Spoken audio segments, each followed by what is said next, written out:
Hello friends, welcome to high target point. आज हम इस वीडियो में पूरे 100 एमसीक्यूज़ देखेंगे। ये 100 एमसीक्यूज़ का टेस्ट है for all nursing competitive exam, not set, ESIC, UPPSC, railway. अभी 19 दिसंबर को जो यूपीपीएससी का एग्ज़ाम है, ये उसके लिए भी बहुत ज़्यादा हेल्पफुल है। आप अपनी प्रिपरेशन को एनालाइज कर सकते हो कि आपका क्या अभी लेवल है प्रिपरेशन का, बिकॉज सब स्टडी करते हैं, बट जब तक आप अपना लेवल नहीं देखोगे, अपने कितनी स्टडी में आपका कितना प्रिपरेशन है, क्या लेवल है, तब तक आपको पता नहीं चलेगा कि आपने क्या क्या पढ़ा है, क्या कहाँ मिस्टेक कर रहे हो। ओके, सो एक आपको टेस्ट देने बहुत ज़रूरी है। मैं एम्स रायबरेली में पोस्टेड हूँ, मैंने भी एम्स क्रैक किया है, तो मुझे पता है कि टेस्ट सबसे ज़्यादा इंपॉर्टेंट रहते हैं। ठीक है, और एग्ज़ाम टाइम बिल्कुल भी लाइव क्लासेस ना देखें, बिकॉज उसमें टाइम बहुत कंज्यूम होता है। जितना हो सके एमसीक्यूज़ प्रैक्टिस करें। ओके, स्टार्ट करते हैं क्वेश्चन नंबर 1 से। हम बिल्कुल भी टाइम वेस्ट नहीं करेंगे, क्योंकि हमें एक ही वीडियो में पूरे 100 एमसीक्यूज़ कवर करने हैं, इसलिए मैं ज़्यादा रेशनल नहीं दे पाऊँगी किसी भी एमसीक्यूज़ का, बट हम एमसीक्यूज़ को अच्छे से कवर करते हुए चलेंगे। ठीक है, सो आपको बिल्कुल भी एक तो 2x पर जो स्पीड आप बढ़ाते हो वो करने की ज़रूरत नहीं है, क्योंकि मैं वैसे ही बहुत स्पीड में लेके चलूँगी, क्योंकि 100 एमसीक्यूज़ हमें जल्द से जल्द कवर करने हैं इसमें। ओके, तो स्टार्ट करते हैं क्वेश्चन नंबर 1 से। The nurse is providing instruction to a pregnant client who is scheduled for an amniocentesis. What instruction should the nurse provide? देखिए, क्वेश्चन में पूछ रहा है कि एक प्रेग्नेंट लेडी है जिसका एमनियोसिंथेसिस शेड्यूल हुआ है, तो बस क्वेश्चन में ये पूछा है एमनियोसिंथेसिस वाले पेशेंट को, जो प्रेग्नेंट लेडी है, उसको आप क्या इंस्ट्रक्शन दोगे।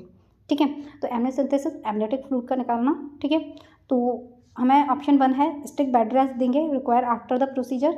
सेकंड है हॉस्पिटलाइजेशन, उसे बोलेंगे नेसेसरी है, बिल्कुल ज़रूरी है, 24 आवर आफ्टर द प्रोसीजर के बाद 24 घंटे के लिए आपका हॉस्पिटलाइजेशन होना चाहिए। या थर्ड है उससे हम कंसेंट लेंगे बिफोर द प्रोसीजर। या 4 है fever is expected after the procedure because the trauma to the abdomen. Fever जो है वो एक्सपेक्टेड हो सकता है, क्योंकि क्या है, ट्रॉमा होगा एब्डोमेन को, इसलिए। तो हमारा राइट आंसर यहाँ 3 होगा। देखिए, जो एमनियोसिंथेसिस है वो एक इन्वेसिव प्रोसीजर होता है। इन्वेसिव मतलब मैं बिल्कुल हिंदी में आपको बता दूं, चीर फाड़ वाला प्रोसीजर। ठीक है, तो इन्वेसिव प्रोसीजर होता है, और जितने भी इन्वेसिव प्रोसीजर होते हैं उसमें सबसे मोस्ट प्रायोरिटी हम कंसेंट को देते हैं। ठीक है, कंसेंट लेना ही लेना है बिफोर द प्रोसीजर। ओके, तो हमारा यहाँ ऑप्शंस के अकॉर्डिंग भी और वैसे भी हमारा सी राइट आंसर होगा। Next MCQ, a pregnant client in the first trimester call the nurse at a healthcare provider and report that she has noticed a thin colorless vaginal drainage. The nurse should make which statement to the client? देखिए, आपको MCQs अगर hard भी लग रहे हैं तो ये hard level नहीं है, MCQ बहुत इजी हैं, बस थोड़ा साइज भले MCQs का बड़ा है, बट MCQs बहुत इजी है, और मैंने एक पूरा कंबाइंड लिया है, इसमें इजी हार्ड लेवल सब मिक्स है। और अगर आपके मैं एक सेकंड बता देती हूँ, अगर 100 में 65 जिसके भी बैठ रहे हैं ना राइट, आराम से आप नॉर्सेट भी क्लियर कर सकते हो। ठीक है, इसका मतलब आपकी प्रिपरेशन अच्छी है। तो आपको पेन कॉपी लेके बैठना है और देखना है आपके कितने MCQs राइट जाते हैं। ठीक है, पूरे 100 MCQs कवर करने हैं, और सबको अपने फ्रेंड्स में शेयर करना है, ताकि आपको उनका लेवल भी पता चले कि बाकियों का कितना आ रहा है और उसके कंपेयर में आपका कितना है। ठीक है, ये सबसे ज़्यादा इंपॉर्टेंट है। ओके, तो हम आगे बढ़ते हैं। एक प्रेग्नेंट लेडी है, client in the first trimester call the nurse at the healthcare clinic and report that she has noticed a thin colorless vaginal drainage. The nurse should make which statement to the client? एक first trimester की जो pregnant lady है वो report कर रही है कि उसको क्या हो रहा है, थिन कलरलेस वेजाइनल ड्रेनेज हो रहा है। तो कौन सा स्टेटमेंट यहाँ पे हम देंगे उसे। ठीक है, इसमें सिर्फ मिडवाइफरी के एमसीक्यूज नहीं है, सब कंबाइंड है। ओके, अभी स्टार्टिंग में सिर्फ मिडवाइफरी चलेगी। तो इसमें कलरलेस वेजाइनल ड्रेनेज के लिए हम क्या स्टेटमेंट देंगे, उसे बोलेंगे कि आप come to the clinic immediately, आप बिल्कुल अभी क्लिनिक पे आ जाइए। 2 है vaginal discharge may be bothersome but is a normal occurrence, report to the emergency department at the maternity centre immediately, कि अभी जाकर जो मैटरनिटी सेंटर है उसमें इमरजेंसी डिपार्टमेंट में आप रिपोर्ट करो।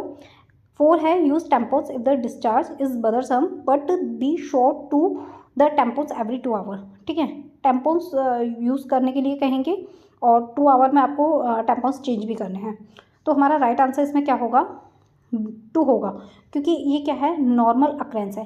देखिए, इसमें क्या लिखा हुआ है, कलरलेस वेजाइनल ड्रेनेज लिखा हुआ है, और कलरलेस वेजाइनल ड्रेनेज वो भी first first trimester is 3 month and 12 week, ठीक है, 3 मंथ या 12 वीक हम मानते हैं। तो अगर कलरलेस वेजाइनल ड्रेनेज आता है फर्स्ट ट्राइमेस्टर में तो हम क्या मानते हैं, उसको नॉर्मल फाइंडिंग ही मानते हैं। यहाँ पर अगर कलरफुल या ब्राइट रेड वेजाइनल ब्लीडिंग होती तो दैट्स एबनॉर्मल। ओके, तो ये डिफरेंट आपको याद रखना है। एमसीक्यूज में ये भी पूछ सकता है कि अगर यहाँ पर ब्राइट रेड वेजाइनल ब्लीडिंग हो रही है तब नर्स क्या करेगी, तो उसे हमें क्या बोलना है कि आप क्या कहते हैं, एक तो आपको ज़्यादा एक्टिविटी नहीं करनी है और आपको क्लिनिक पे आना है। Okay, next MCQs, a non-stress test is performed on a client who is pregnant and the result to the test indicate the non-reactive finding. The healthcare provider prescribe a contraction stress test and the result are documented as a negative. ठीक है, आपको यहीं पे देख लेना है, negative है तो नेगेटिव रिजल्ट क्या करता है, नॉर्मल टेस्ट रिजल्ट को इंडिकेट करता है। ठीक है, क्या करता है, नॉर्मल टेस्ट रिजल्ट को इंडिकेट करता है। How should the nurse document this finding, ठीक है, क्या फाइंडिंग करेगा, नेगेटिव अगर हमारा आ रहा है रिजल्ट तो that's is a normal result. Okay, next question, the nurse is perform an assessment of A pregnant client who is at the 28 week of gestation. The nurse measure the fundal height in centimeter and note that the fundal height is 30 centimeter. How should the nurse interpret this finding?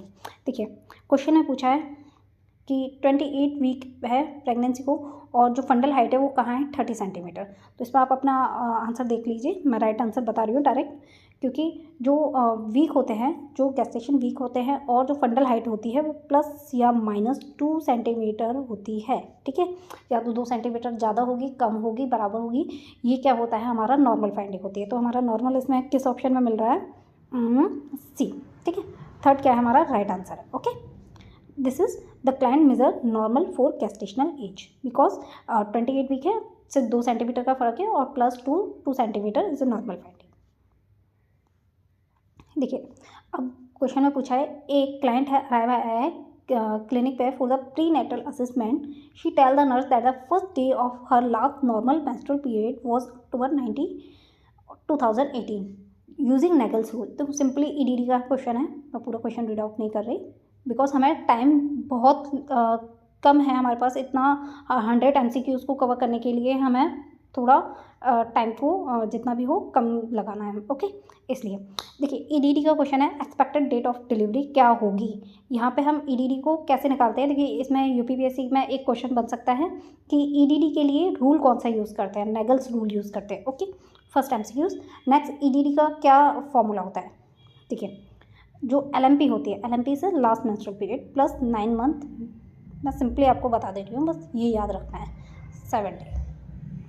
ठीक है, LMP 9 month 7 day, इतना बस आपको add करना है। ठीक है, तो अब आप 90 जो अक्टूबर है 2018, इसमें आप LMP, ये हमारी LMP हो गई, इसमें plus 9 month plus 7 day add कर दीजिए। ठीक है, देखिए 19 में 7 ऐड करेंगे 26 हो जाएगा, तो 26 ये तो रॉन्ग हो गए हमारे, 26 हो जाएगा और 9 मंथ ऐड कर दीजिए अक्टूबर में, तो आपका जुलाई आ जाएगा। ठीक है, तो राइट आंसर बी होगा। ठीक है, 2 यहाँ क्या होगा, राइट आंसर होगा।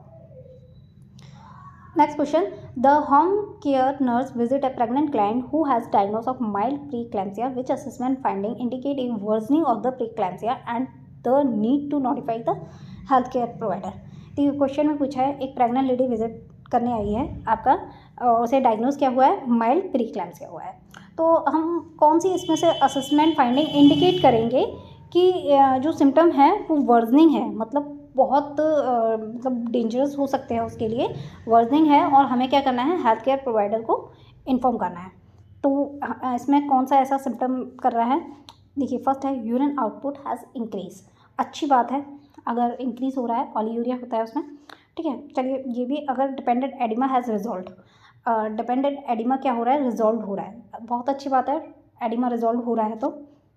और blood pressure reading at the prenatal baseline, कोई भी लेवल अगर बेसलाइन पे है तो इसका मतलब क्या है, वो नॉर्मल है। ठीक है, और फोर्थ ऑप्शन है client complain of the headache and blood vision. तो आपको पता होगा प्री क्लैम्सिया, क्लैम्सिया में क्या होता है, हाइपरटेंशन मोस्टली देखने को मिलता है, और हेडेक और ब्लड विजन क्या है, हाइपरटेंशन का मोस्टली सिम्टम है। ओके, सो राइट आंसर क्या होगा हमारा 4, ये क्या कंडीशन इंडिकेट कर रही है, दैट्स वर्जनिंग फाइंडिंग।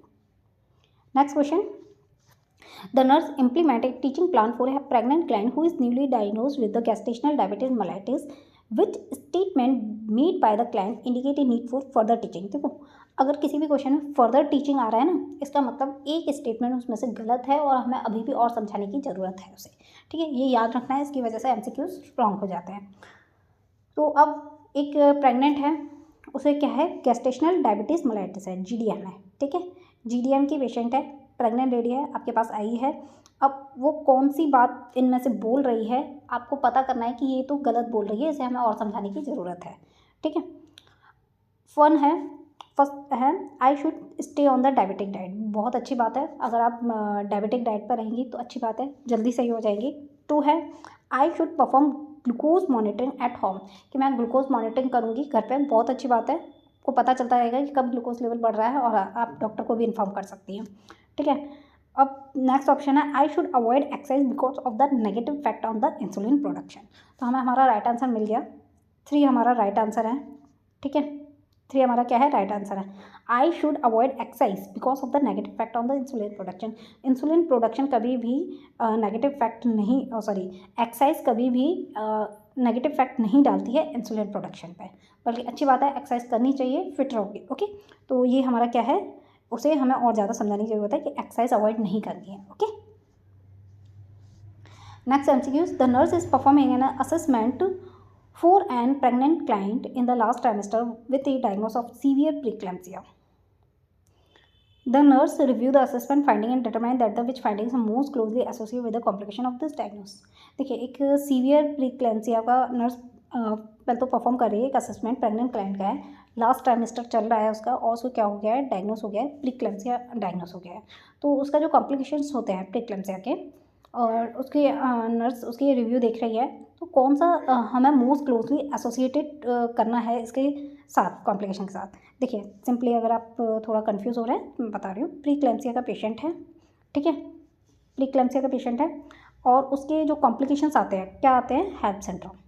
ठीक है, सबने पढ़े होंगे, हेल्प सिंड्रोम आता है। तो कौन सा हमें कॉम्प्लिकेशन हम असेस करेंगे, हेल्प सिंड्रोम। अब हेल्प सिंड्रोम इसमें तो ऑप्शन में है ही नहीं कहीं।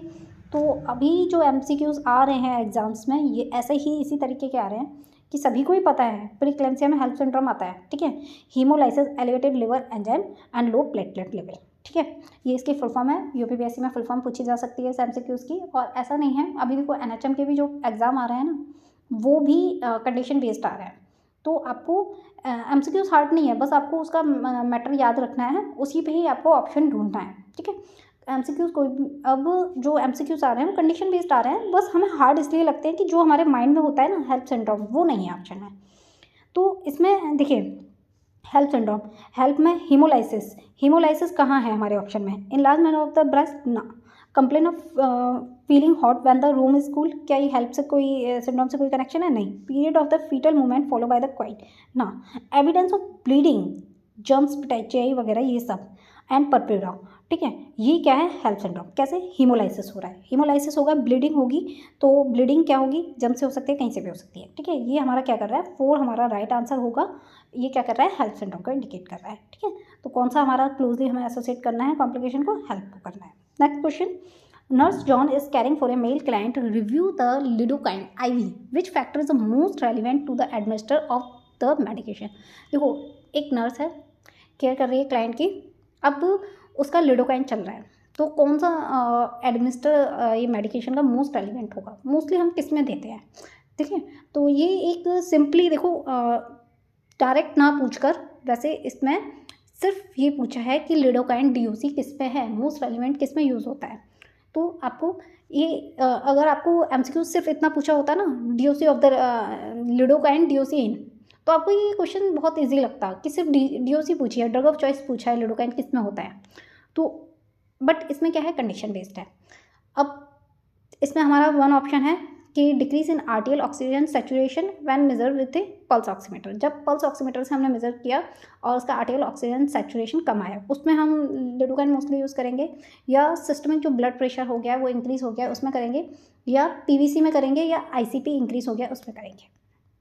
देखो, लिडोकाइन जो DOC होती है PVC की होती है, प्री मैच्योर वेंट्रिकुलर कॉन्ट्रैक्शन में DOC क्या होती है, लिडोकाइन होती है। तो हम सिंपली हमारा राइट आंसर क्या होगा, सी होगा। Okay, next MCQs. देखो मैं ज़्यादा क्वेश्चंस का रेशनल नहीं दे रही हूँ बिकॉज हमें एमसीक्यूज ज़्यादा कवर करने हैं। हमें अब हो सकेगा तो कुछ एमसीक्यूज का अच्छे से रेशनल के साथ, जिससे बाकी सारे एमसीक्यूज भी कवर हो, उसकी भी वीडियो बनाएंगे। ओके, बट ये आपके लिए टेस्ट बहुत ज़्यादा ज़रूरी है। आपको हो सके अगर एग्ज़ाम से पहले 1 मंथ बिफोर आपको पर डे 1 से 2 टेस्ट देने हैं, ताकि आपको पता चलता रहे। उसमें क्या होता है, आपको पता चलता है आप मिस्टेक कहाँ कर रहे हो, कहाँ मार्क्स कम आ रहे हैं, नेगेटिव कितनी जा रही है आपकी, क्या कितना किधर गलत हो रहा है। ओके, तो ये चीज़ आपको टेस्ट ज़रूर देना है।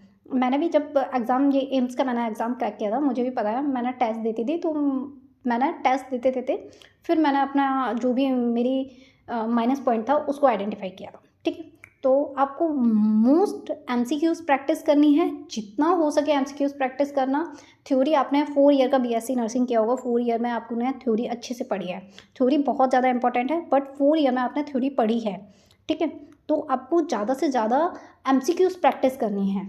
ठीक है, क्योंकि एमसीक्यूज़ का जो पूछने का, क्वेश्चन का पूछने का, जैसे अभी हेल्प सिंड्रोम पे एमसीक्यूज़ आया, जो क्वेश्चन पूछने का तरीका होता है ना, वो हम एमसीक्यूज़ प्रैक्टिस से ही कवर कर पाते हैं। इसीलिए एमसीक्यूज़ प्रैक्टिस सबसे ज़्यादा ज़रूरी है।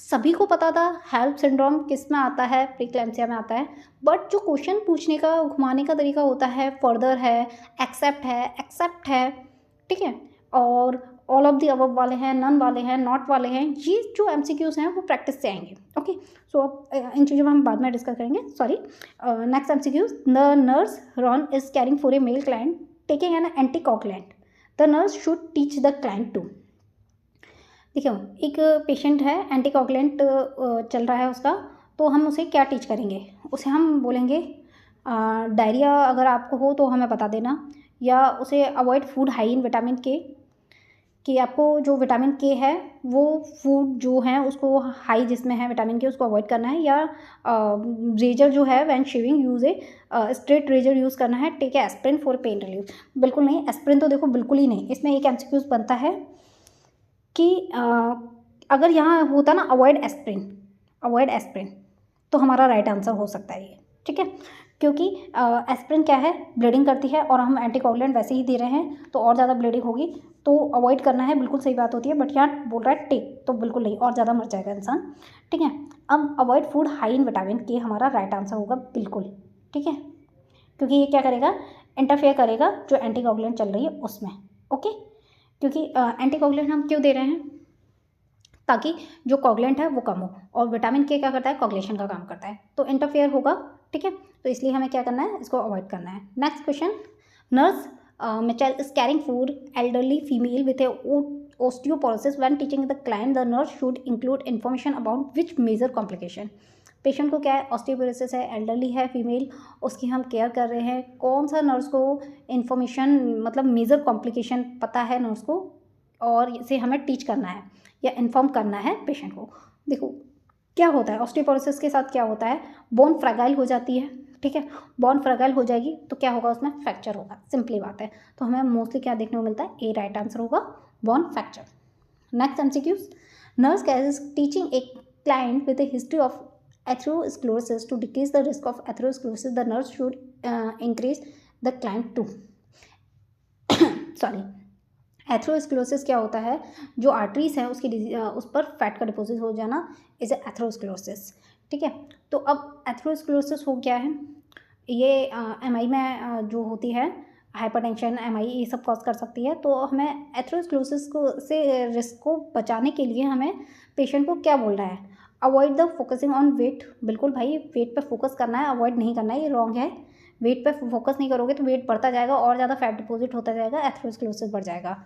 इंक्रीज हिज एक्टिविटी लेवल, ये हमारा राइट आंसर होगा, बी हमारा राइट आंसर होगा। एक्टिविटी लेवल बढ़ाओगे तो फैट, जो फैटी डिपोजिशन है वो कम होगा और आपको एथेरोस्क्लेरोसिस का रिस्क कम हो सकता है। रेगुलर डाइट इसलिए फॉलो नहीं करनी है भाई, रेगुलर डाइट तो आप ले ही रहे हो तो फिर भी एथेरोस्क्लेरोसिस का रिस्क हो रहा है तो फिर क्या फ़ायदा। ठीक है, continue leading high stress life style, बिल्कुल नहीं, स्ट्रेस से और ज़्यादा एथेरोस्क्लेरोसिस के चांसेस बढ़ते हैं। Next MCQs. Nurse Greta is working on a surgical floor, nurse Greta must log roll in a client following. देखो, लॉग रोल हमें क्या करते हैं, हम जो स्पाइनल सर्जरीज होती हैं या स्पाइनल जो इंजरी होती है उसमें हम यूज़ करते हैं, ठीक है। तो इसमें कौन सी वर्टेब्रा जो है उसको कट किया गया है हमारा, तो राइट आंसर होगा ए, लैमिनेक्टॉमी। सभी को पता होगा लैमिनेक्टॉमी है तो हम लॉगरल का यूज़ करते हैं, ठीक है। अगर यहाँ पर स्पाइनल इंजरी होती है तब भी हम उस कंडीशन में क्या करते हैं, लॉगरल का यूज़ करते हैं, ओके। इसमें क्या करते हैं, मतलब लॉकडाउन में पेशेंट को स्ट्रेट रखते हैं, उसकी स्पाइन हिलाते नहीं हैं और उसको पोजीशन दे देते हैं। Next MCQ, 55-year-old client underwent the cataract removal with the intraocular lens implant. The nurse alive is giving the client discharge instruction. This instruction should include which of the following? देखो, intraocular patient का जो है वो remove किया गया, cataract था, cataract patient का है, उसकी सर्जरी हुई है, इंट्राओकुलर लेंस जो भी है वो रिमूव किया है। नर्स को क्या मतलब डिस्चार्ज इंस्ट्रक्शन पेशेंट को देने हैं, ठीक है। तो कौन सा डिस्चार्ज इंस्ट्रक्शन देगी, सिंपली कैटरेक्ट की सर्जरी हुई है तो avoid lifting object wait more than 5 LB, ये भी सही है बट हम और पढ़ लेते हैं। Lie on your abdomen when in bed, keep room brightly, जो आपका रूम है उसमें लाइट रखनी है, या आपको lie on your abdomen when in bed, मतलब जब आप सो तो आप बेड पे अपने एब्डोमेन की तरफ मतलब करके सो, ठीक है। या डी है avoid straining during a bowel movement और बेंडिंग एट द वेस्ट। देखो राइट आंसर इसमें हमारा डी होगा, ओके। डी हमारा क्या होगा, राइट आंसर होगा। क्यों, हमें क्या करना है, स्ट्रेनिंग मतलब जोर लगाना जो होता है वो अवॉइड करना है जब आप बाउल मूवमेंट कर रहे हो। क्यों, क्योंकि उससे क्या होगा, आपका जो इंट्राऑक्यूलर प्रेशर है वो और बढ़ सकता है, जो सर्जरी हुई है उसकी वजह से उस प्रॉब्लम हो सकती है, ठीक है। इस पर क्या है, इसीलिए हम एक क्वेश्चन और बनता है इस पर, जब कैटरेक्ट की सर्जरी होती है हम क्या देते हैं, लैक्सेटिव देते हैं, ठीक है। लैक्सेटिव का यूज़ करते हैं, वो इसीलिए करते हैं ताकि स्ट्रेनिंग ना हो, ओके, वहाँ पर प्रेशर ना आए, ओके, जिससे बच सके और आपका जो IOP है, इंट्राऑक्यूलर प्रेशर है, वो ना बढ़े, okay. Next MCQs, Jio should be thought about the testicular examination during. देखो इसमें एक पेशेंट है, टेस्टिकुलर एग्जामिनेशन के बारे में सोच रहा है, तो किस टाइम उसे करा लेना चाहिए, व्हेन सेक्सुअल एक्टिविटीज स्टार्ट, या आफ्टर एज 69, या आफ्टर एज 40, या बिफोर एज 20। ये हमारा राइट आंसर, इसमें तुक्का नहीं चलेगा क्योंकि मुझे पता है मोस्टली अगर जो जिसने इसमें तुक्का मारा है उसका रॉन्ग होगा ये। इसमें राइट आंसर हमारा डी होगा, बिफोर एज 20, क्योंकि जो टेस्टिकुलर कैंसर होता है ना 20 to 30 ईयर में होता है, तो आपको क्या करना है, जो आपका टेस्टिकुलर एग्जामिनेशन है वो बिफोर एज द 20 कर लेना है, ठीक है। इसलिए आफ्टर एज 40 पे क्या करोगे, इनमें क्या करोगे, ठीक है। तो हमें राइट आंसर में क्या है, डी है। Next MCQs, male client undergo a colon resection while turning him would dehiscence with heavy secretion occur. Nurse Trish first response is to, एक मेल क्लाइंट है, उसे कॉलन रिसेक्शन के लिए लिया गया है, while turning him wound dehiscence with heavy secretion occur. Nurse का क्या रिस्पॉन्स होगा जब उसे डाइसेंस हो रहा है विद एवी सिक्रेशन के साथ। डाइसेंस में और एवी सिक्रेशन में क्या डिफरेंट है और क्या होते हैं ये देखो, एक वुंड हो गया है, ठीक है, एक सेकेंड, ये वुंड हो गया है बट यहाँ क्या है, ये वुंड बंद है, जो इंटरनल ऑर्गन है वो बाहर की तरफ प्रोट्रूड नहीं हुआ है, दैट्स डाइसेंस। बट जो ये इंटरनल ऑर्गन है वो बाहर की तरफ आउटसाइड प्रोट्रूड हो गया है, दैट्स एविसिक्रेशन, ठीक है। तो ये डाइसेंस एंड एविसिक्रेशन में डिफरेंट है। इसमें हमें क्या करना है, बी राइट आंसर होगा हमारा, place a saline soaked sterile dressing on the wound. ये अभी अभी नॉर्सेट एग्जाम में आया था, ठीक है। उसमें हमें क्या करना है, सलाइन सोक्ड स्टेराइल ड्रेसिंग करनी है वुंड में इन्फेक्शन से प्रिवेंट करने के लिए, okay. Nurse Audrey is caring for a client who has suffered a severe cerebrovascular accident. During the routine assessment, the nurse noticed kinestroke respiration are. देखो simply घुमा फिरा के एक बस इतना सा क्वेश्चन पूछा है, kinestroke respiration क्या है, तो यहाँ पे आप ऑप्शन पढ़ लीजिए, मैं डायरेक्ट आपको राइट आंसर सिर्फ बता रही हूँ। इसमें हमारा राइट आंसर होगा ए, ओके। काइनेस्ट्रॉक में क्या होता है, एक तो एपनिक पीरियड आते हैं और जो ब्रीथ होती है वो क्या होती है, डीपर होते हैं, progressively deep breather follow by the shallow breath. एक जो शैलो ब्रीथ होती है उसको follow by the progressively deep breath और एपनिक पीरियड्स देखने को मिलते हैं हमें काइनेस्ट्रॉक रिस्पायरेशन, ओके। तुम्हारा राइट आंसर क्या होगा? A. Next question, nurse be is assessing a male client with heart failure, the breath sound commonly occurred in client with heart failure. देखो हार्ट फेलियर में पूछा है, हार्ट फेलियर में क्या होता है, फ्लूइड बढ़ जाता है, ठीक है, जो right sided and left sided heart failure होता है। राइट साइडेड पे आपका सिस्टमिक एडिमा देखने को मिलता है और लेफ्ट साइडेड में पल्मोनरी एडिमा देखने को मिलता है। इस पर एक सिंपली एमसीक्यूज बनते हैं। तो हमें हार्ट फेलियर में कौन से टाइप का क्रैकल्स सुनने को मिलेगा, ठीक है, ये तो अलग ही है, इनसे कोई मतलब नहीं है। कौन सा टाइप का क्रैकल्स सुनने को मिलेगा?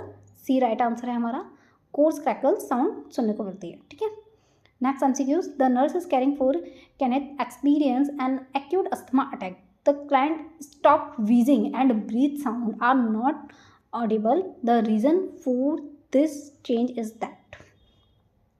एक पेशेंट है, एक्यूट अस्थमा अटैक का है, और वो उसमें क्या हो रहा है, जो व्हीजिंग साउंड आती है, देखो एक क्वेश्चन इस पर बनता है, अस्थमा में कौन सी साउंड आती है? व्हीजिंग साउंड आती है। अब जो अस्थमा में व्हीजिंग साउंड आ रही थी पेशेंट की, वो क्या हो गई है, अब स्टॉप हो गई है और अब वो सुनाई नहीं दे रही है, आर नॉट ऑडिबल। इसका रीज़न क्या है, ये पूछा है क्वेश्चन में। तो ए है, द अटैक इज़ ओवर, कि अटैक जो अस्थमा अटैक आया था वो खत्म हो चुका है। इसका मतलब ये है जो व्हीजिंग साउंड आ रही थी अगर वो बंद हो गई तो। The airway are so swallow that no air can not get through, जो एयरवे है वो स्वेलो हो गया है, एयर पास आउट नहीं हो रही है। या सी है, द स्वेलिंग हैज़ डिक्रीज, या क्रैकल्स हैव रिप्लेस व्हीजिंग। देखिए राइट आंसर हमारा बी होगा इसमें।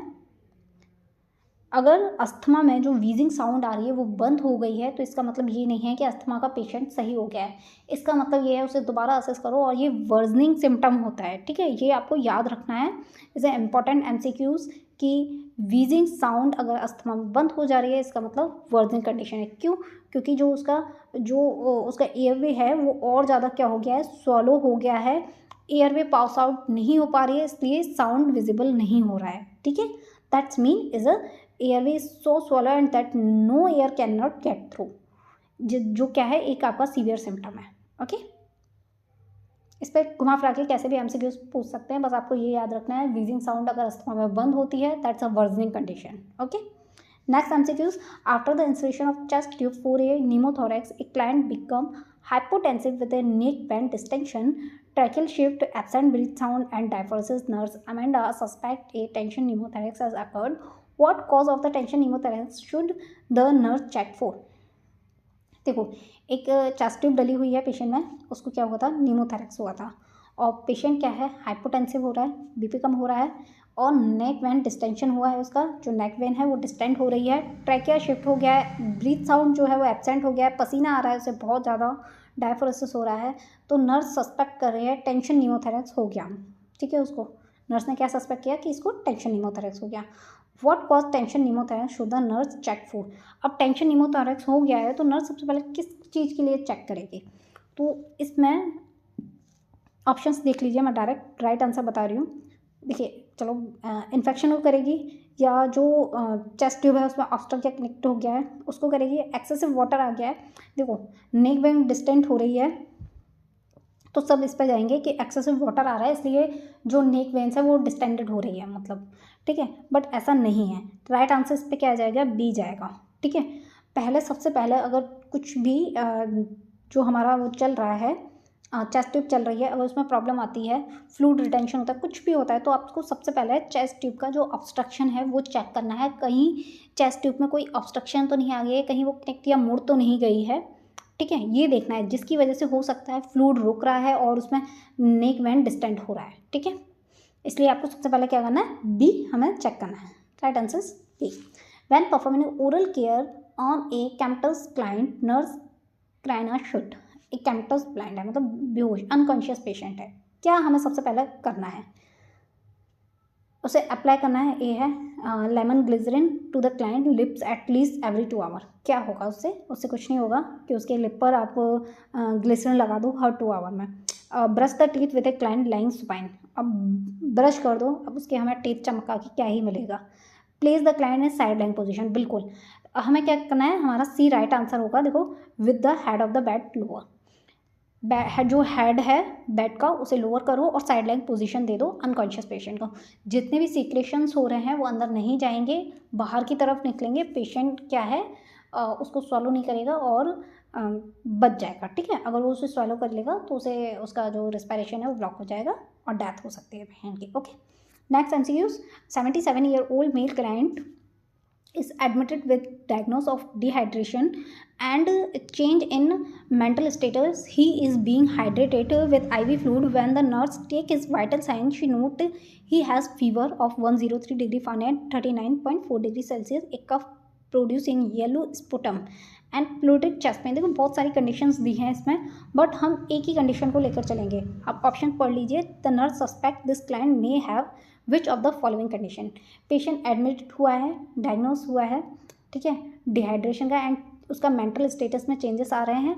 अब उसे हमने क्या किया है, हाइड्रेटेड किया है IV फ्लूइड देके। IV फ्लूइड उसका हमने चला दिया है। जब हमने उसके वाइटल साइन लिए तो उसे क्या था, फीवर था 103 डिग्री फ़ारेनहाइट, 103, ठीक है, और कफ था प्रोड्यूसिंग येलो स्पुटम, ठीक है।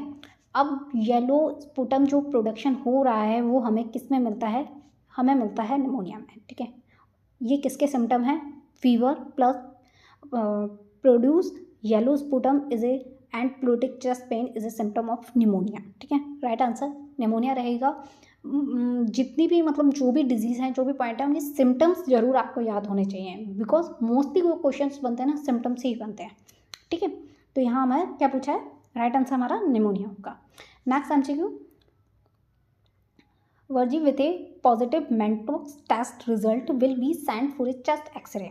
The nurse is award the that which of the following reason this is done. देखो एक पेशेंट है, अब उसे जो मेंटोक्स टेस्ट है वो तो पॉजिटिव आ गया, फिर भी उसे हमने किसके लिए भेज दिया है, चेस्ट एक्सरे के लिए भेज दिया है। तो नर्स को पता है कि क्यों किया है। अब देखो टीवी में आपका जो कंफर्म टेस्ट होता है वो तो स्पुटम होता है, ठीक है। स्पुटम टेस्ट आपका कंफर्म होता है, स्पुटम टेस्ट आपका कंफर्म होता है, बट हम मेंटोक्स टेस्ट भी कराते हैं, ठीक है। जो भी 72 आवर्स में रिपोर्ट्स आती हैं उसका वो पॉजिटिव आ गया है, बट फिर भी उसे चेस्ट एक्सरे के लिए क्यों भेजा है। अब देखो ये सिर्फ घुमाया हुआ है, सिर्फ हमें इतना पता होना चाहिए कि टीवी में हम जो चेस्ट एक्सरे करते हैं उससे हमें क्या बेनिफिट मिलता है। उससे हमें क्या बेनिफिट मिलता है, क्या ये कंफर्म है डायग्नोस ना, वो तो स्पुटम होता है। Determine the report skin test is needed, उसे हमें repeat the skin test is needed, ये इसलिए कि आपका जो स्किन टेस्ट हमने जो मेंटोक किया है वो रिपीटेड करवाना है, ऐसा नहीं है कुछ। To determine the extent of lesion, बिल्कुल हमारा C राइट आंसर होगा। देखिए C हमारा राइट आंसर होगा। जो चेस्ट एक्सरे है ना टीबी में, वो लीजन्स को बताता है, ठीक है, कि कहाँ लीजन है। और ये जो लीजन्स होते हैं टीबी में उसे गॉन्स फोकाई बोलते हैं, ठीक है। याद कर लेना, UPSC में पूछ सकता है गॉन्स फोकाई, ठीक है। जो लीजन्स बनते हैं 1 to 2 सेंटीमीटर तक के भी होते हैं, इसे हम गॉन्स फोकाई बोलते हैं। और मोस्टली चेस्ट एक्सरे हम इसीलिए ही करते हैं कि हमें पता चले कि कितना एक्सटेंडेड हुआ है लीजन्स का, okay. Next MCQ, CANID with acute asthma showing inspiratory and expiratory wheezing and a decreased force expiratory volume should be treated with a which of the following class of medication right away। देखो एक patient है asthma का, वही हमने अभी asthma के बारे में पढ़ा था। तो इसमें क्या है, वो इंस्पायरेटरी और एक्सपायरेटरी व्हीजिंग साउंड आ रही है उसमें। अब जो उसका एक्सपायरेटरी वॉल्यूम का फोर्स था वो डिक्रीज़ हो गया है। तो मैंने अभी आपको बताया था कि अगर साउंड डिक्रीज़ हो रही है व्हीजिंग की, दैट्स अ वर्जनिंग कंडीशन, इसका मतलब उसे अस्थमा अटैक आया है। तो वो हम किससे ट्रीट करेंगे। देखिए आपको अगर अस्थमा अटैक आया है किसी पेशेंट का, तो उसे आपको क्या करना है, सबसे पहले ब्रोंकोडायलेटर्स देना है। अगर आप टाइम पे ब्रोंकोडायलेटर्स देते हो तो वो पेशेंट क्या है, बच जाएगा, अस्थमा अटैक उसका रिजॉल्व हो जाएगा, वो भी काफ़ी जल्दी, ठीक है। तो राइट आंसर हमारा क्या होगा, बी हमारा क्या होगा, राइट आंसर होगा।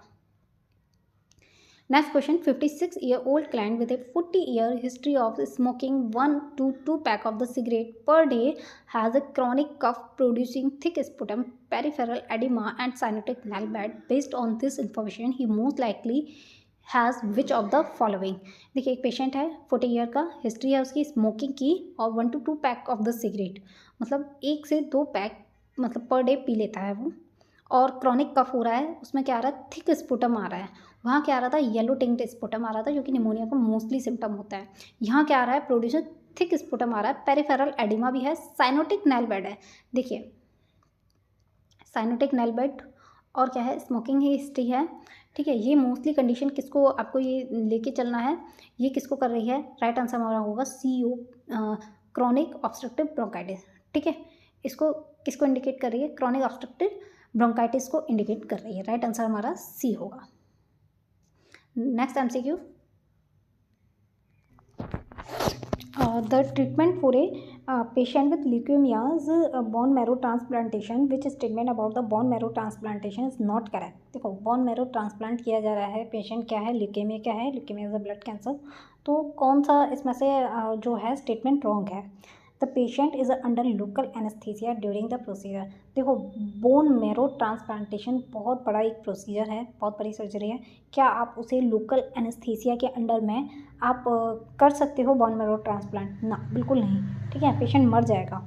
ठीक है, तो यही हमारा रॉन्ग होगा। बाकी the aspirate bone marrow is mixed with the heparin, बिल्कुल हेपेरिन के साथ मिक्स होना चाहिए ताकि कोगुलेशन ना हो। The aspirate site is a posterior और एंटीरियर इलेक्ट्रेस। देखो, इसमें अगर कहीं नॉट आता है ना तो वो रॉन्ग होता है। रॉन्ग हमारा ये हो गया, बट जो 3 ऑप्शन होते हैं वो राइट होते हैं। तो उस क्वेश्चन को जरूर पढ़ा करो, क्योंकि आपको एक क्वेश्चन के साथ 3 MCQs और मिल रहे हैं। ठीक है, तो उसको जरूर पढ़ा करो। अब देखो, बोन मैरो जब हम एस्पायरेट करते हैं, बोन मैरो ट्रांसप्लांटेशन करते हैं, तो हम उसमें जो लेते हैं मिक्सचर, उसमें हेपेरिन होना चाहिए। और जो एस्पायरेट करते हैं साइड, वो पोस्टीरियर और एंटीरियर हो सकती है। ठीक है, और सेकेंड है cyclophosphamide for the 4 consecutive days before the procedure. हम साइक्लोफॉस्फामाइड भी देते हैं। ठीक है, next MCQ, after the several days of the admission, Francis become disoriented and complain of frequent headache. The nurse in charge first action should be, मतलब कुछ दिन admission के बाद पेशेंट क्या कर रहा है, हमारा डिसओरिएंटेड हो रहा है और कंप्लेन कर रहा है कि मुझे फ्रिक्वेंट हेडेक हो रहा है। अब उसे हमें क्या करना है? तो देखो, हेडेक में हम क्या करते हैं, फिजिशियन को नहीं, पहले फिजिशियन को कॉल करने से पहले नर्सिंग एक्शन जरूरी होता है। अगर पेशेंट की कंडीशन है, document the patient status in the his chart, कि डॉक्यूमेंट करने से क्या होगा, क्या उसका हेडेक ठीक हो जाएगा? ना। प्रिपेयर ऑक्सीजन ट्रीटमेंट, कहीं भी ऐसा नहीं लिखा हुआ है कि पेशेंट को रेस्पिरेटरी प्रॉब्लम हो रही है या O2 सैचुरेशन कम हो रहा है। तो हमारा राइट आंसर क्या होगा, रेज द साइड रेल्स, जिसकी वजह से उसका जो हेड का प्रेशर है वो कम होगा और हेडेक रिजॉल्व होगा। Okay, right answer is D. Next MCQ, the home care nurse is monitoring a pregnant client with the gestational hypertension who is at the risk for the preeclampsia. At each home care visit, the nurse assess the client for which classical sign for the preeclampsia select of the apply। देखो, classic sign पूछे हैं, पूरा question घुमाकर gestational hypertension का था। अब patient के classic sign पूछे हैं प्रीक्लैम्सिया में कौन कौन से होंगे, सेलेक्ट ऑल द अप्लाई। ठीक है, देखो, प्रोटीन यूरिया होता है, जी बिल्कुल होता है फर्स्ट। सेकेंड, हाइपरटेंशन होता है, जी बिल्कुल होता है। ठीक है, फीवर से कोई मतलब नहीं है, बर्थ से कोई मतलब नहीं है, रेस्पिरेटरी से कोई मतलब नहीं है। ठीक है, तो हमारा राइट आंसर क्या होगा इसमें, 1 and 2 is A answer. Okay,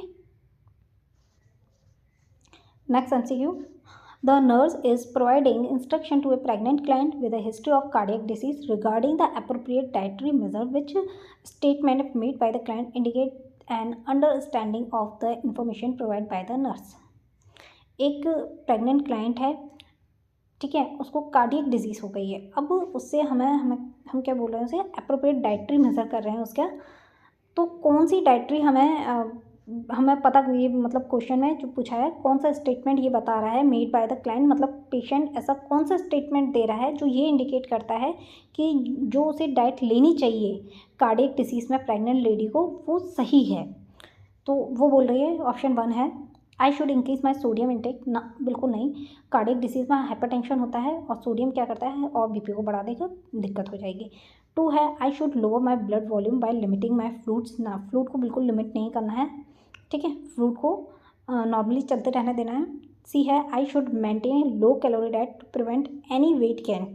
या I should drink adequate fluid and increase my, sorry, ये क्वेश्चन थोड़ा नीचे का वो हो गया है, एक सेकेंड। क्वेश्चन में लिखा है 4th में, take of the high increase my fiber diet. ठीक है, यहाँ फाइबर डाइट है। ठीक है, फाइबर डाइट, देखो, उसे कैलोरी बिल्कुल भी कम नहीं करनी है। ओके, फ्लूइड को भी लिमिट नहीं करना है, सोडियम को बढ़ाना नहीं है। तो हमें क्या करना है, I should drink adequate fluid लेना है और फाइबर डाइट बढ़ानी है। ठीक है, राइट आंसर इज 4 क्या है, राइट आंसर है। विच assessment following in the amniotomy should be conducted first. कौन सा मतलब वो विच assessment following in the amniotomy should be conducted first. Amniotomy करने जा रहे हैं हम पेशेंट की, तो हमें सबसे पहले क्या असेस करना है, cervical dilation, bladder distention, fetal heart rate या मैटरनल ब्लड प्रेशर। तो हमारा राइट आंसर इसमें क्या होगा, फीटल हार्ट रेट पैटर्न पहले चेक कीजिए कि बच्चा ठीक है, आपने एमनियोटॉमी किया है क्योंकि वो एब्डोमिनल प्रोसीजर होता है, और बेबी की हार्ट रेट हमें पता होना फीटल की सबसे पहले ज़रूरी है। ओके, अगर फीटल हमारा स्टेबल कंडीशन में तभी हम कोई ऐसा प्रोसीजर करेंगे। नेक्स्ट MCQs देखिए, हो सकेगा तो मैं इसकी PDF आपको टेलीग्राम पे जो टेलीग्राम पे ग्रुप है उसमें आपकी इसकी PDF डाल दूँगी, तो आपको ये बेनिफिट होगा कि आप सिर्फ MCQs है उसमें पहले आप अपना टेस्ट दे लें, ठीक है, वहाँ पर MCQs का टेस्ट दे लें और आप एक पेपर पे अपने जो भी आपके अकॉर्डिंग राइट आंसर हैं वो उस पर पुट डाउन कर लें, फिर आप वीडियो देख के आराम से वो जो आपने आंसर दिया है वो मैच कर सकते हैं, ठीक है। अगर आपको ऐसे कंफर्टेबल लगे तो आप मैं PDF टेलीग्राम का जो ग्रुप है लिंक दी हुई होगी उस पर मैं डाल दूँगी, ठीक है। Next question, the nurse in the labor room is caring for a client in the active stage of the first phase of labor. The nurse is assessing the fetal pattern and note a late deceleration on the monitor. What is the most appropriate nurse action? देखिए, एक nurse है labour room में care कर रही है client की जो कि एक्टिव स्टेज में है, first phase of the labour, जो latent, active and transitional phase होती है उसमें से एक्टिव फेज में है पेशेंट, और पेशेंट को क्या हो रहा है, हम फीटल उसका जो पैटर्न है वो देख रहे हैं और फीटल क्या है, लेट डिएक्सेलरेशन में है, ठीक है। तो कौन सा हमें मोस्ट अप्रोप्रिएट नर्सिंग एक्शन होगा, ए है, देखिए जो लेट डिएक्सेलरेशन आता है इसमें एक और क्वेश्चन बनता है, इसमें लेट डिएक्सेलरेशन क्या इंडिकेट कर रहा है, प्लेजेंटल इनसफिशिएंसी, ठीक है। आपको एक ट्रिक है इसकी, प्लेजेंटल इनसफिशिएंसी इंडिकेट कर रहा है व्हील चॉप, जिसमें आपको पता होना चाहिए।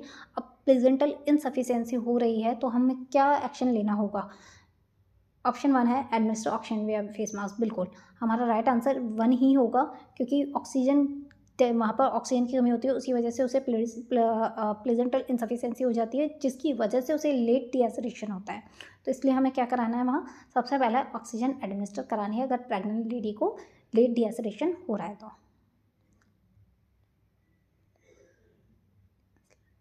Nurse, next question, the nurse is performing an assessment for a client who is scheduled for a cesarean delivery at 39 week of gestation. This assessment finding indicate the need to contact the healthcare provider. Patient है, एक pregnant lady है, उसका caesarean होना है, 39 week gestation है, कौन सी finding ये बता रही है कि हमें हेल्थ केयर प्रोवाइडर से कांटेक्ट करना है। हीमोग्लोबिन 11 ग्राम पर DL बिल्कुल सही है। फीटल हार्ट रेट 180 ज़्यादा हो गई, कितनी होती है normal, 120 to 160 beat per minute normal होती है, ठीक है। मैटरनल पल्स रेट 85 सही है, WBC भी 12,000 इतना नहीं है, सही है, ठीक है। तो 180 फीटल हार्ट रेट बहुत ज़्यादा है, ऐसे में आप सिजेरियन डिलीवरी थोड़ा रिस्की हो सकता है, आप पहले क्या करें, हेल्थ केयर प्रोवाइडर से कॉन्टैक्ट कर लें, okay. Next MCQ, the nurse is monitor a client in labour, the nurse suspect the umbilical cord compression if which is noted on the external monitor tracing during contraction। देखो एक patient है, monitor कर रहा है, monitor कर रहे हैं हम लेबर में, द नर्स क्या है, नर्स क्या सस्पेक्ट कर रही है, अम्बिलिकल कॉर्ड कंप्रेशन। तो कॉर्ड कंप्रेशन किस कंडीशन में हमें देखने को मिलता है, इसमें से ये पूछा है नॉर्मली, तो मैंने आपको पहले ही बताया था, व्हील चॉप आप याद कर लो। देखिए व्हील सभी को मुझे लगता है याद भी होगा, व्हील चॉप होता है। अब देखिए सी से कॉर्ड कंप्रेशन किस में आ रहा है, वेरिएबल डिएक्सेलरेशन में आ रहा है, ठीक है। सॉरी, हमने ये जो MCQs पढ़ा था यहाँ क्या था, एक सेकेंड, सॉरी फॉर मिस्टेक, मैंने यहाँ बताया था ना वेरिएबल जो लेट डिएक्सेलरेशन, ठीक है, यहाँ लेट डिएक्सेलरेशन था, तो व्हील चॉप के अकॉर्डिंग लेट जो व्हील चॉप होता है वहाँ यहाँ प्लेजेंटल इनसफिशिएंसी हो रही थी, सही है हमारा, मुझे लगा मैंने गलत बता दिया, ठीक है। तो यहाँ हमें क्या देखने को मिल रहा है, कॉर्ड कंप्रेशन देखने को मिलता है। तो व्हील चॉप के अकॉर्डिंग आपका जो ये आपको ट्रिक याद रखनी है, इससे आप पता कर सकते हो कि किस कंडीशन में कौन सी प्रॉब्लम हो रही है। तो कॉर्ड कंप्रेशन में क्या होता है, वेरिएबल डिएक्सेलरेशन होता है, हमारा राइट आंसर 4 होगा, ठीक है। अगर मैं लिख देती हूँ, अगर किसी को नहीं पता है तो व्हील शॉप। देखो, variable deceleration, early deceleration, acceleration and late acceleration. Variable में क्या होता है, कॉर्ड कंप्रेशन होता है, इसमें हेड कंप्रेशन होता है, इसमें ओके पेशेंट होता है, इसमें प्लेजेंटल इनसफिशिएंसी होती है। ये आप लिख लेना, ये इसमें बहुत सारे एमसीक्यूज आप सॉल्व कर सकते हो। Next MCQ 34। देखिए, ये सारे एमसीक्यूज मैंने एक ऑथेंटिक डाटा है, मैंने किसी अच्छी बुक्स में से लिया है जिसमें रॉन्ग होने के चांसेस बहुत कम हैं। तो ट्रस्ट इट कि ये सारे एमसीक्यूज जो मैं इसका आंसर बता रही हूँ वही है, ठीक है। अगर आपको कहीं लगता है कि किसी का क्वेश्चन का आंसर गलत बताया मैंने, तो प्लीज़ आप मुझे कमेंट बॉक्स में शेयर कीजिएगा, मैं उसको अच्छे से उसका राइट आंसर पता करके आपसे ज़रूर वो दोबारा डिस्कस करूँगी। Okay, next MCQ. और अगर मेरे से कोई क्वेश्चन बताने में गलत हो गया तो मैं आपको कमेंट बॉक्स में बता दूंगी, बिकॉज ईगो से ज़्यादा बड़ा आपके लिए राइट आंसर है, क्योंकि आप एक एमसीक्यू से भी आपका जो एग्ज़ाम क्रैक है वो पीछे रह सकता है, ठीक है। तो मैं अपना ईगो ना देख के आपको राइट आंसर जरूर बताऊंगी अगर मेरे से कोई मिस्टेक होती है तो। Next MCQ 34। The nurse is monitoring A client in active labour and note that the client is having contraction every 3 minutes that last 45 seconds. The nurse noted that the fetal heart rate between the contraction is 100 beat per minute. Which nursing action is most appropriate? देखो, एक patient है, pregnant है, active labour में है और note कर रही है क्लाइंट क्या है, उसे कॉन्ट्रैक्शन आ रहे हैं हर 3 मिनट में और वो कितने टाइम तक रह रहे हैं, 45 सेकेंड में, ठीक है। 10 मिनट में आइडियल 3 कॉन्ट्रैक्शंस होते हैं हमारे। अब बट कॉन्ट्रैक्शन के टाइम उसका क्या है, 100 बीट पर मिनट है बच्चे का। फीटल हार्ट रेट कितनी है, 100 बीट पर मिनट। तो हमें क्या करना चाहिए, तो हमें सबसे पहले तो ये पता होना चाहिए कंडीशन नॉर्मल है या अब है। तो जो फीटल हार्ट रेट FHR होती है वो क्या होती है, between contraction 110 to 160 beat per minute ही होनी चाहिए, बट यहाँ क्या है 100 है। तो हमें क्या करना है, हमारा राइट आंसर 1 होगा, हमें हेल्थ केयर प्रोवाइडर को इन्फॉर्म करना है। Okay, next MCQ. The nurse is admitted a pregnant client to the labor room and attach and the external electronic feeder monitor to the client abdomen. After attachment of the electronic fetal monitor, what is the next nursing action? देखिए, एक nurse है, pregnant client है, admit कर रही है pregnant client को labour room में and attach and external electronic fetal monitor उसने अटैच कर ली है क्लाइंट के एब्डोमेन पर। आफ्टर अटैचमेंट नर्स को, मतलब वो अटैचमेंट जो इलेक्ट्रॉनिक है वो उसके बाद क्या करना चाहिए, identify the type of acceleration, उसे ये पता करना चाहिए कि एक्सेलरेशन का क्या टाइप है, या assess the baseline fetal heart rate. देखिए, इसमें राइट आंसर क्या होगा, डिटरमाइन द इंटेंसिटी इसमें पूछा है या फ्रिक्वेंसी डिटरमाइन करेंगे। मैं डायरेक्ट राइट आंसर बता रही हूँ उसका। आप जब NST करते हैं या कोई भी इसमें क्वेश्चन में NST पूछा है, नॉन स्ट्रेस टेस्ट कर रही है, क्योंकि उसी में ही हम क्या करते हैं, इलेक्ट्रॉनिक फीटल मॉनिटरिंग लगाते हैं। तो NST करने से पहले हमें सबसे पहले हमें जो फीटल हार्ट रेट की बेस लाइन है वो पता होनी चाहिए, तभी आप बता दोगे उसमें, क्योंकि जो हार्ट रेट बढ़ती है तभी हम पता कर सकते हैं कि इतनी टाइम के लिए इतनी हार्ट रेट बढ़ी है तो वो नॉर्मल कंडीशन है या नहीं। वो हम तब पता करेंगे जब हमें बेस लाइन, मतलब मैन पता होगा बच्चे की हार्ट रेट है कितनी, ठीक है। NST करते टाइम हमें सबसे पहले बेस लाइन हार्ट रेट पता होनी चाहिए, ठीक है। Next MCQ. The nurse has been working with a laboring client and note that she has been pushing effectively for 1 hour. What is the client primary physiological need at this time? देखिए, एक patient है, अब वो क्या है, labour है client, अब वो 1 घंटे से 1 आवर से क्या कर रहा है, इफेक्टिवली पुशिंग कर रही है प्रेग्नेंट लेडी। तो हमारा क्या इसमें क्लाइंट का प्राइमरी फिजियोलॉजिकल उसे क्या मतलब नीड होगी, तो नर्स क्या करेगी, उसे एम्बुलेट करने को बोलेगी या बोलेगी रेस्ट कर लो आप बिटवीन द कॉन्ट्रैक्शन, या चेंज द पोजीशन फ्रिक्वेंटली, या consume oral food and fluid. देखिए, अब उसे एक जो 1 आवर से वो इफेक्टिवली पुशिंग कर रही है, उसे फूड फ्लूइड तो बिल्कुल अच्छा नहीं लगेगा, ठीक है। हमें उसे क्या करना है, ताकि उसकी ऑक्सीजन डिमांड ना बढ़े, उसे हमें क्या बोलना है, रेस्ट कर लो आप बिटवीन द कॉन्ट्रैक्शन। जब कॉन्ट्रैक्शन रुकते हैं उसके बीच में आप क्या करना है, रेस्ट करना है, ठीक है। तो हमारा क्या होगा, राइट आंसर होगा। Next MCQ is 37. The nurse has created a plan of care for a client experiencing the dystocia and includes several nursing action in the plan of care. What is the priority nursing action? एक nurse plan care कर रही है, experience patient क्या है, डिस्टोजिया का है, the abnormal foetus, ठीक है। एंड उसमें क्या है, include सर्वल nursing action in the plan of care. जो प्लान दे रही है उसमें सर्वल नर्सिंग, बहुत सारे नर्सिंग एक्शन करने हैं, कौन सा प्रायोरिटी होगा, बट उसे हमें क्या करना है, प्रोवाइड द कंफर्ट मेजर देना है, monitor the fetal heart rate. तो सभी को भी पता है कि अगर ऐसी कोई कंडीशन होती है तो हमारा फीटल हार्ट रेट को असेस करना सबसे मोस्ट टॉप प्रायोरिटी होती है, ठीक है। तो हमारा राइट आंसर इसमें क्या होगा, 2। हमें क्या करना है, सबसे पहले फीटल हार्ट रेट को असेस करना है, ठीक है। अगर पेशेंट क्या है, जो फीटस है वो जो लेबर है वो एबनॉर्मल डिस्टोजिया है तो, okay. Next MCQs, the nurse in the postpartum unit is caring for a client who has just delivered a newborn infant following pregnancy with placenta previa. The nurse review the plan of care and prepare to monitor the client for which risk associated with the placenta previa. देखो, placenta previa होता है, एक एब्रोप्रिया placenta होता है जिसमें mostly confusion रहता है। Patient क्या है, पोस्टमार्टम यूनिट में है, केयर कर रही है क्लाइंट की nurse, just deliver the newborn infant following pregnancy, the placenta previa, the nurse review the plan of care and prepare the monitor. Nurse ने क्या कर दिया है, मॉनिटर करना से स्टार्ट कर दिया प्लेजेंटा प्रीविया का। तो कौन सा रिस्क एसोसिएट होगा प्लेजेंटा प्रीविया के साथ, इन्फेक्शन, हेमरेज, क्रॉनिक हाइपरटेंशन या डिसएमिनेटेड एंट्रावास्कुलर कोगुलेशन DIC। तो देखिए, पीवी जो प्लेजेंटा प्रीविया होता है उसमें मोस्टली हमें हेमरेज को चेक करना होता है और बहुत ज़्यादा हेमरेज का रिस्क रहता है, ठीक है, क्योंकि उसमें ब्लीडिंग होती है। बस एक क्वेश्चन बनता है, प्लेजेंटा प्रीविया में और एब्रोप्रिया प्लेजेंटा में एक में पेनलेस ब्लीडिंग होती है, एक में पेनफुल ब्लीडिंग होती है, ठीक है। प्लेजेंटा प्रीविया में जो हेमरेज हो रहा है, ब्लीडिंग होती है, वो कैसी होती है, पेनलेस होती है, ठीक है। और एब्रोप्रिया प्लेजेंटा में पेनफुल होती है, ठीक है। ये आपको याद रखना है, इसमें बहुत MCQs बनते हैं, UPPSC में इस पर MCQs आ सकता है, ठीक है। Next question, fetal distress is occurring with a labor client as the nurse prepare the client for a cesarean birth. What is the most important nursing action? fetal distress हुआ है एक पेशेंट को, labour में है patient, as the nurse prepare the client for caesarean birth. Patient को हमें क्या करना है, सिजेरियन बर्थ के लिए हम प्रिपेयर कर रहे हैं। What is the most important nursing action, कौन सा नर्सिंग एक्शन मोस्ट इंपॉर्टेंट होगा।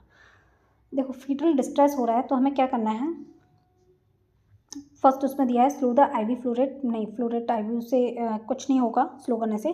Continue oxygen drip if infusing, oxygen drip देनी है, उससे कुछ नहीं होगा। Place the client high Fowler position.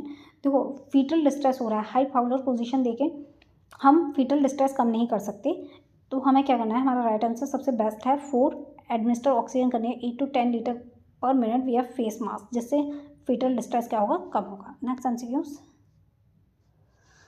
the nurse is planning care for a postpartum client who had a vaginal delivery 2 hours ago. The nurse client requests and the episiotomy and has the several hemorrhoid. What is the priority nursing consideration for the client? तो patient है, postmortem में, vaginal delivery हुई है उसकी 2 घंटे पहले, 2 hours ago। The client को क्या है, अब एपिजोटॉमी रिक्वायर है, ठीक है। एपिजोटॉमी तो हमें बट उसको पेशेंट को क्या है, हेमरॉइड्स है। एपिजोटॉमी क्या करते हैं हम, जो डिलीवरी हो रही है उसको वो इजीली हो जाए उसके लिए हम क्या करते हैं, कट लगाते हैं, एपिजोटॉमी बोलते हैं उसे। बट वहाँ क्या है, हेमरॉइड्स हो रहा है, तो एपिजोटॉमी कैसे होगी। What is the priority nursing consideration for the client, इसके लिए प्रायोरिटी क्या होगी। तो ऐसे कंडीशन में हमें क्या है, हमारा पेन लेवल हाईएस्ट प्रायोरिटी रहता है, ठीक है। नेक्स्ट हमारा जो हाईएस्ट इनएडिक्वेट यूरिन आउटपुट, यहाँ पे एपिजोटॉमी में कोई मतलब नहीं है इसका। Perception of body changes, client का बॉडी चेंजेस के लिए परसेप्शन भी हाईएस्ट प्रायोरिटी नहीं है। या potential imbalance of the body fluid imbalance नहीं होगा अगर एपिजोटॉमी हम करते हैं तो। बट पेन लेवल, पेन बहुत होता है इसमें एपिजोटॉमी में, इसीलिए हमें क्या करना है, फर्स्ट हमें पेन को प्रायोरिटी देंगे। Next MCQs 41, the nurse is caring for 1 day postmortem client, which client assessment require the need for follow up. 1 दिन हुआ है पेशेंट का, पोस्टमार्टम का, क्लाइंट का, तो कौन सा असेसमेंट हमें नीड होगा फॉर फॉलोअप, कौन सा आप इसमें से असेसमेंट फॉलोअप करेंगे। 1 है the client with the mild pain, the client with the, second है the client with the pulse rate 60 beat per minute, third है the client with the cholesterol discharge from the both breast, या fourth है the client with lochia that is red and has a foul smelling order. देखो, हमारा right answer इसमें 4 होगा। 1 day हुआ है और पेशेंट को क्या हो रहा है, जो लोचा होता है that is red and is a foul smelling. देखो, रेड है, ये तो सही है, नॉर्मल कंडीशन है, ठीक है, नॉर्मल कंडीशन है। बट वो क्या हो रहा है, फाउल स्मेलिंग, मतलब ये किसको इंडिकेट कर रहा है, उसको पेशेंट को क्या हो गया है, इन्फेक्शन। फॉल स्मेलिंग आ रही है तो इसका मतलब वो कंडीशन नॉर्मल नहीं है, ठीक है। तो इसलिए हमें क्या करना है, ये नीड फॉर फॉलोअप, इससे हमें फॉलोअप करने की ज़रूरत है, ठीक है। Next MCQ, when performing the postpartum client on the client, the nurse note the presence of clot in the loggia. The nurse examine the clot and note that they are the larger than 1 centimeter. Which nursing action is most appropriate?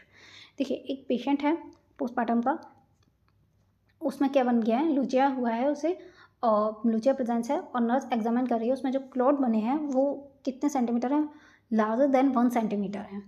तो इस condition में क्या करना चाहिए, one है document the finding को document कर दो, reassess the client in 2 hour, उसे रीअसेस करो, या notify the health care provider. देखिए, जो फोर्थ है इंक्रीज ओरल फ्लूइड इनटेक। तो देखो, इसमें राइट आंसर हमारा क्या होगा, सी, हमारा 3 जो है हमारा राइट आंसर होगा। क्यों 3 राइट आंसर होगा, क्यों, क्योंकि जो है, जो क्लॉट बने हैं वो मोर देन 1 सेंटीमीटर है, ठीक है। यहाँ लेस देन 1 सेंटीमीटर होता तो हमारा राइट आंसर फिर 1 होता, नॉर्मल फाइंडिंग होती है। अगर लेस देन 1 सेंटीमीटर होता है तो नॉर्मल फाइंडिंग होती है, मोर देन 1 सेंटीमीटर होता है तो एबनॉर्मल फाइंडिंग होती है, ठीक है। नेक्स्ट आपके लिए देखो, अब आपके लिए बहुत इजी एमसीक्यूज आ गया, sorry, basic unit of the life. सबके स्माइल आ गई होगी इतना इजी एमसीक्यूज देख के। आई थिंक जिसने भी नर्सिंग की है उसको ये एमसीक्यू जरूर आंसर पता होगा। इतनी देर से थोड़ा इतने बड़े बड़े एमसीक्यूज आ रहे थे, अब इजी आ गया। तो हमारा राइट आंसर ए है, सेल, ठीक है। अब आपको थोड़ा खुशी मिली होगी। देखो, अब थोड़ा इजी एमसीक्यूज लेवल मैंने डाला है इसमें, ठीक है।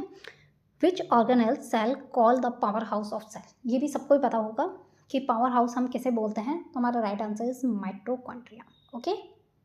Next MCQ, the nurse is monitoring a client in the immediate postpartum period for sign of hemorrhage. Which sign, if noted, would be and the early sign of excessive blood loss? देखिए, यहाँ सिर्फ एक question में इतना पूछा है कि excessive blood loss होता है तो अर्ली साइन क्या होगा। पेशेंट को क्या है, हेमरेज है, ज़रूरी नहीं है वो प्रेग्नेंट है या पोस्टपार्टम है। मैं सिंपली सिर्फ आपको इतना क्वेश्चन पूछ रही हूँ, पेशेंट को ब्लीडिंग हुई है, हेमरेज हुआ है, अर्ली मतलब ब्लड लॉस हो रहा है, तो अर्ली साइन सिम्टम क्या होगा। तो देखो, अर्ली साइन सिम्टम क्या होता है, ब्लीडिंग होती है तो हमारा हार्ट क्या होता है, कंपनसेट करने की कोशिश करता है। अगर ब्लड या फ्लूइड लॉस होता है बॉडी में से तो कंपनसेट करता है, तो उस कंडीशन में क्या होता है, हार्ट रेट बढ़ती है, दैट्स टैकीकार्डिया, ठीक है। अब देखिए, आप इसमें ढूंढ लीजिए टैकीकार्डिया क्या हो रहा है। टेम्परेचर से इतना मतलब नहीं है हमें, ब्लड प्रेशर डाउन होता है, ठीक है, बट इतना नहीं हो रहा है। फर्स्ट सिम्टम ये भी सही है, बट फर्स्ट अर्ली सिम्टम अगर मैं बात करूँ तो टैकीकार्डिया होता है। ये देखिए, यहाँ से 82 से 102 बीट पर मिनट पहुँच गई, ठीक है, 102 बीट पर मिनट, 100 से ऊपर पहुँच गई, दैट्स मतलब क्या है, हार्ट रेट बढ़ गई। और ये क्या होता है, अर्ली सिम्टम होता है। देखो, हाइपरटेंशन भी देखने को मिलता है उस कंडीशन में, बट यहाँ देखो बीपी नॉर्मल में ही लेवल में आ रहा है और ये अर्ली नहीं होता। नेक्स्ट एमसीक्यू फिर से आपके लिए इजी एमसीक्यू आ गया। Tissue repair can take place due to the synthesis of protein which occur in. देखो, टिश्यू रिपेयर, इसमें एक में ये क्वेश्चन भी बन रहा है, tissue repair can take place due to synthesis of protein. देखो, प्रोटीन का जब सिंथेसिस होता है तब क्या होता है, टिश्यू रिपेयर होता है, ठीक है, बट वो कहाँ पे होता है, जो टिश्यू का रिपेयर होता है या प्रोटीन का सिंथेसिस जो होता है वो कहाँ होता है। तो सभी को पता है हमारा राइट आंसर यहाँ सी है, राइबोसोम में प्रोटीन का सिंथेसिस होता है, and protein is important for the tissue repayment, okay. यहाँ पे ये भी क्वेश्चन बन सकता है कि प्रोटीन किसके लिए जरूर होता है, टिश्यू रिपेयरमेंट के लिए, okay. Next MCQ, the nurse is providing instruction about the measure to prevent postpartum mastitis to a client who is breastfeeding her newborn, which client statement would indicate a need for further instruction। एक nurse है, providing instruction दे रही है prevent करने के लिए postpartum mastitis. देखो, mastitis हो गई है, इन्फ्लामेशन हो गया है, उसमें इन्फेक्शन हो गया है पोस्टपार्टम में, तो कौन सा बट उसे क्या करना है, पेशेंट को क्या हुआ है, पोस्टपार्टम मैस्टाइटिस हो गया है, ब्रेस्ट का इन्फ्लामेशन हो गया है। जो पेशेंट है वो क्या हो रही है, वो ब्रेस्ट फीडिंग करा रही है अपने बच्चे को, न्यूबॉर्न को। Which client statement would indicate a need for further instruction. कौन सा क्लाइंट का इसमें से जो स्टेटमेंट है हमें ये बता रहा है कि वो गलत बोल रहा है, उसे और ज़्यादा फर्दर टीचिंग की ज़रूरत है। अब देखिए, फर्स्ट है, सिंपली क्वेश्चन में इतना पूछा है बस कि पोस्टपार्टम मैस्टाइटिस हो गया है पेशेंट को, जो प्रेग्नेंट लेडी थी, पोस्टमार्टम मैस्टाइटिस हो गया अब उसे डिलीवरी के बाद, अब वो ब्रेस्ट फीड करा रही है न्यूबॉर्न को। अब उसमें से कौन सा स्टेटमेंट हमें ये बता रहा है कि ये रॉन्ग बोल रही है, इसे हमें और समझाने की ज़रूरत है। वन ऑप्शन है I should breastfeed every 2 to 3 hour. अच्छी बात है। देखिए अगर वो मैस्टाइटिस की कंडीशन है बट 2 to 3 आवर में अगर वो मिल्क ब्रेस्ट फीड कराती है तो उससे क्या होता है, वो रिपेयर होता है। ठीक है, तो राइट है। I should change the breast pad frequently. ठीक है, ये भी हमारा राइट रहेगा बिकॉज से इन्फेक्शन वगैरह से प्रिवेंट होगा। थर्ड है I should wash my hand well before the breast feeding. बिल्कुल अच्छी बात है, बच्चा जो है न्यूबॉर्न जो है वो खुद इन्फेक्शन से प्रिवेंट होंगी इससे। बट फोर्थ जो है I should wash my nipples daily with soap and water. तो जो निपल्स हैं उस पर कोई भी किसी भी टाइप का सोप यूज़ नहीं करना है। ठीक है, उसे डेली वॉश नहीं करना है इतना सोप से, बिकॉज उससे क्या होगा और ज़्यादा प्रॉब्लम होगी। ठीक है, next question. But most important अगर मैं बात करूँ तो हमारा राइट मोस्ट इंपॉर्टेंट अगर क्वेश्चन में पूछा होता तो 2 to 3 आवर में उसे ब्रेस्ट फीड करानी है जिससे वो जल्द से जल्द क्या होती, ठीक होती। बट यहाँ राइट आंसर हमारा क्या है, 4 है, रॉन्ग पूछा है। Okay, next MCQs, what is the example of tissue. देखो टिश्यू का एग्जांपल पूछा है, इसमें क्या है, तो हमारा टिश्यू का एग्जांपल क्या होगा इसमें, blood. Blood is a example of tissue. Next, which of the following is not a autoimmune disease. इसमें से कौन सी ऑटो इम्यूनाई डिजीज है। ऑटो इम्यूनाई डिजीज कौन सी नहीं है, ऐसा ली ऑप्शन है सिस्टमिक लूपस एरिथेमेटस, बी है सिफिलिस, सी है स्क्लेरोसिस, डी है रूमेटॉइड आर्थराइटिस। देखो सिफिलिस क्या है, is STD disease, sexually transmitted disease, तो ये ऑटो इम्यूनाई डिजीज नहीं हो सकती। हमारा राइट आंसर यहाँ बी होगा। Okay, Marfan syndrome is a disorder of. देखिए मफन सिंड्रोम क्या है, कनेक्टिव टिश्यूज़ का डिसऑर्डर है। ओके, राइट आंसर हमारा क्या होगा, ए होगा। ये इंपॉर्टेंट एमसीक्यूज़ है आपके यूपीपीएससी एग्जाम के लिए। Next, the number of chromosome in normal human cell. Normal human cell में कितने क्रोमोसोम होते हैं, तो सबको पता है हमारा राइट आंसर 46 होगा। और पेयर में अगर पूछ ले तो 23 पेयर होता है। ठीक है, पेयर में अगर पूछे तो। Next MCQ, second trimester pregnant women having 30-year-old child recommended dose for this pregnant women. एक सेकेंड ट्राइमेस्टर प्रेग्नेंट है, उसे 2-year-old चाइल्ड है, तो अगर 2 ईयर की हिस्ट्री होती है प्रेग्नेंट लेडी की, 2 ईयर की होती है। वैसे तो हम टीटी के जो इंजेक्शंस देते हैं वो 2 देते हैं। ठीक है, 4 वीक के डिफरेंट में। ओके, 4 वीक के डिफरेंट में 2 टीटी के इंजेक्शन देते हैं। बट 2 ईयर के अगर समथिंग हिस्ट्री है, प्रीवियस हिस्ट्री बच्चा हुआ है उसे, तो हमें सिर्फ टीटी बूस्टर देने की ज़रूरत है। ठीक है, राइट आंसर हमारा क्या होगा, D. Next question 53, A pregnant women at the 36 week of gestation who has a prosthetic wall replacement for the mitral stenosis is on warfarin. Her INR is found to be 3. What is the appropriate next step to the management of this in the case? देखो INR सही है उसका। अब देखो इसमें question में क्या पूछा है, एक 36 week gestation है, अब उसे प्रोस्थेटिक वॉल्व रिप्लेसमेंट करना है, मैं उसके मतलब ऑपरेट करना है उसे, तो प्रोस्थेटिक वॉल्व रिप्लेसमेंट होगा, सर्जरी होगी। कौन सा, सॉरी, प्रोस्थेटिक वॉल्व रिप्लेस होगा तो कौन सा मिट्रल स्टेनोसिस इज ऑन, जो प्रोस्थेटिक वॉल्व रिप्लेस होगा मिट्रल स्टेनोसिस में होगा, वो पेशेंट क्या है, वारफरिन पे है। तो हमें कौन सा हमारा अप्रोप्रिएट नेक्स्ट स्टेप होगा, मतलब जो हम प्रोसीजर करने जा रहे हैं उससे पहले। देखिए कोई भी अगर हमें इन्वेसिव प्रोसीजर हो रहा है, कोई भी ऑपरेट हो रहा है और पेशेंट क्या है, वारफरिन पे है, तो वारफरिन अगर हम बंद करते हैं ना तो उसका जो टाइम ड्यूरेशन होता है वो 7 days तक चलता रहता है। ठीक है, उसका एक्शन क्या रहता है, बंद करने के बाद 7 days तक चलता रहता है। बट हेपेरिन का क्या रहता है, हेपेरिन आपका 24 आवर्स या 48 आवर्स समथिंग रहता है। तो हमें सबसे पहले क्या करना होता है, अगर पेशेंट वारफरिन पे है, ये एमसीक्यूज़ बहुत अच्छा है, इंपॉर्टेंट है।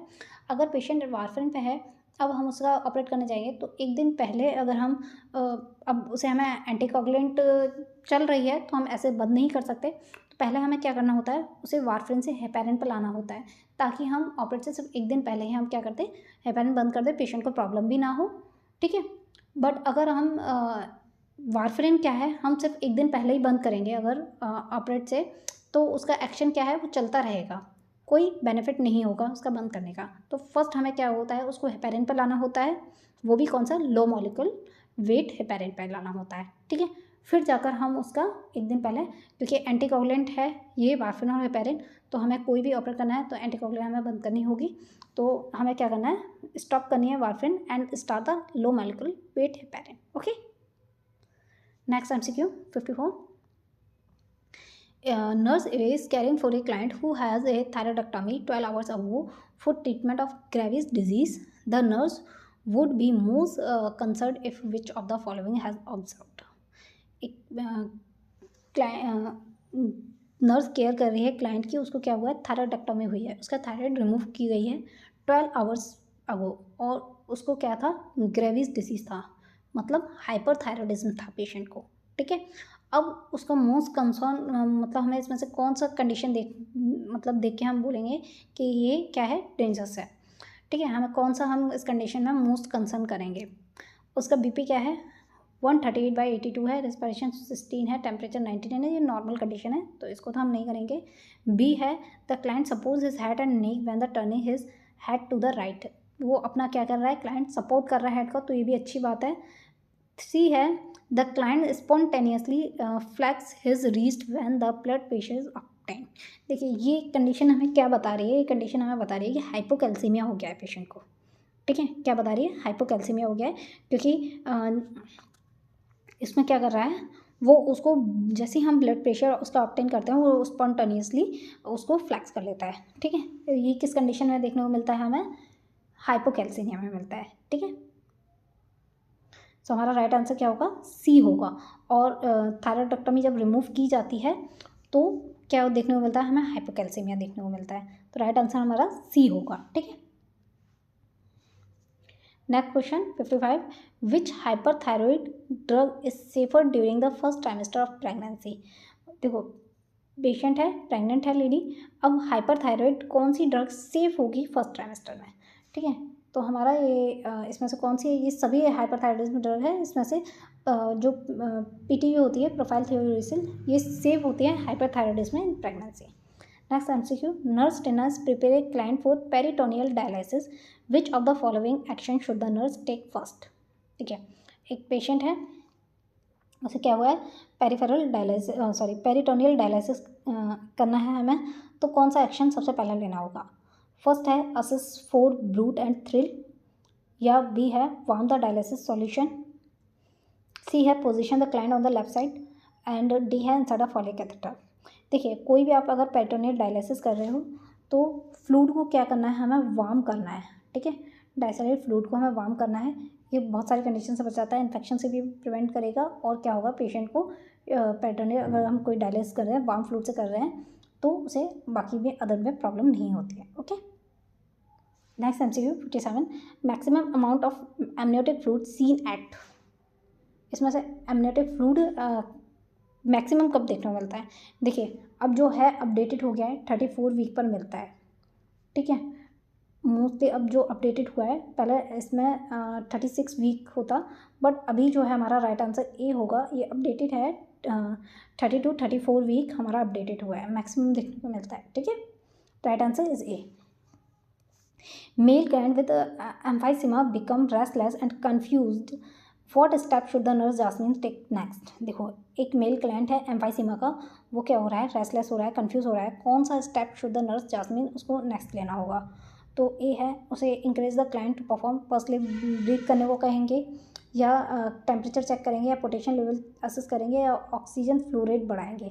देखिए जो एम्फाइसीमा COPD का पेशेंट होता है उसे हम ऑक्सीजन फ्लो रेट ज़्यादा नहीं देते हैं, इस पर आप बिल्कुल कंफ्यूज मत होना कि उसको रेस्टलेस हो रहा है कहना तो हम उसे ऑक्सीजन दे देना, ऑक्सीजन नहीं देनी है।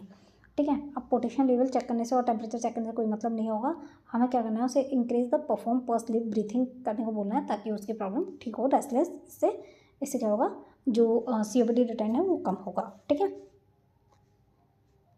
Next MCQ, dose of dexamethasone given for fetal lungs maturity. देखो लंग्स मैच्योरिटी के लिए हम क्या देते हैं, डेक्सामेथासोन और बीटामेथासोन देते हैं। ठीक है, तो डेक्सा और बीटा देते हैं, तो उसकी डोज पूछिए। देखो हमारा राइट आंसर इसमें बी होगा, 4 डोज देते हैं 6 ग्राम की 12 आवर्स अपर। ठीक है, मतलब 12 आवर्स में क्या देनी है, 4 डोज देनी है 6 ग्राम की। ठीक है। यहाँ पर डेक्सा पूछा है, अगर यहाँ पर बीटा पूछा होता, बीटा मेथासोन पूछा होता, तो हमें क्या देनी होती, 2 डोज देनी होती 12 ग्राम की इंटू 12 आवर्स अपर। ठीक है, ये किसके लिए है, बीटा मेथासोन के लिए। ठीक है, ये भी आपको याद रखना है, बीटा मेथासोन की डोज है, ये डेक्सा मेथासोन की है। Okay, next, according to MTP Act 2021 guidelines, MTP can be done up to weeks for UPPSC। ठीक है, ऑल MCQs सभी नर्सिंग कॉम्पिटेटिव एग्जाम्स के लिए इंपॉर्टेंट है, नॉर्सेट के लिए सारे MCQs इंपॉर्टेंट है, बहुत ज़्यादा।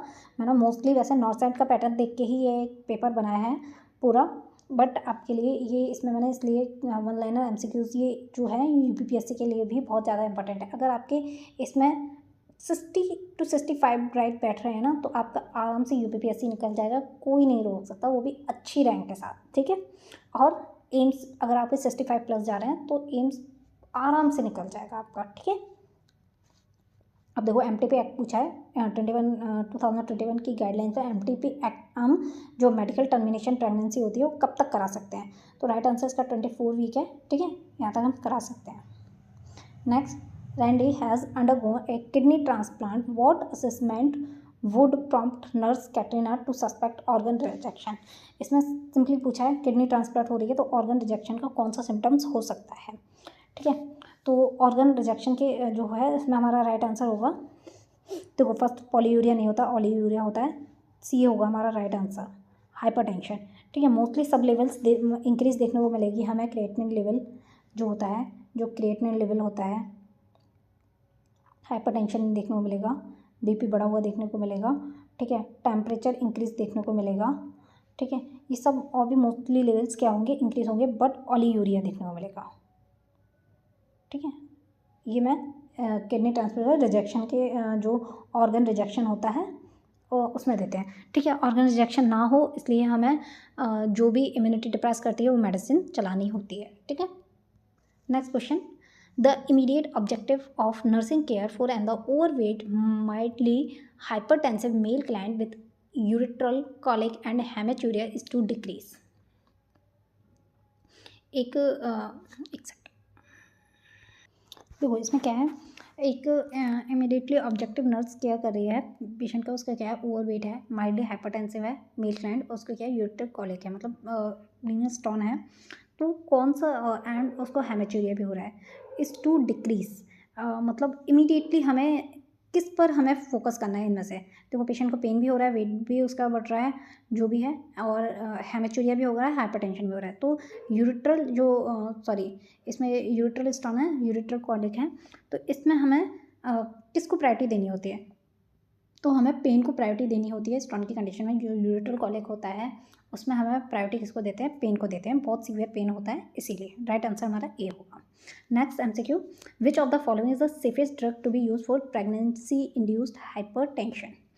ठीक है, ये अभी MCQs आया था रिसेंटली एग्जाम में, इसका मतलब क्वेश्चन पूछा था, ये भी एम्स में आया था मे बी अभी। इसमें प्रेगनेंसी इंड्यूस्ड हाइपरटेंशन में कौन सी सेफ ड्रग होती है, तो हमारा राइट आंसर मेथाइल ड्रोपाप का। ठीक है, a patient admit with autoimmune disease ask the nurse what is mean. Autoimmune disease का मतलब पूछा है, what is the appropriate response by the nurse. देखो क्वेश्चन में पूछा है कि कौन सा, मतलब एक पेशेंट है एडमिट हुआ है ऑटो इम्यूनाइड डिजीज़ का, ऑटो इम्यूनाइड का मतलब क्या होता है। मैं अभी ऑटो इम्यूनाइड डिजीज़ हमने पढ़ी थी कि कौन सी नहीं है, मैंने वहाँ इसीलिए नहीं बताया था क्योंकि मैंने इस पर MCQs डाला हुआ है। देखो ऑटो इम्यूनाइड डिजीज़ क्या है, मैं इसमें से डायरेक्ट आंसर बताती हूँ आपको। सी है, सी हमारा राइट आंसर है। Immunize cell are enable to distinguish between self and not self. जो हमारी इम्यूनाइज सेल होती है वो मतलब आइडेंटिफाई नहीं कर पाती है जो सेल्स हैं वो हमारी हैं, सेल्फ की हैं या नॉट सेल्फ की हैं।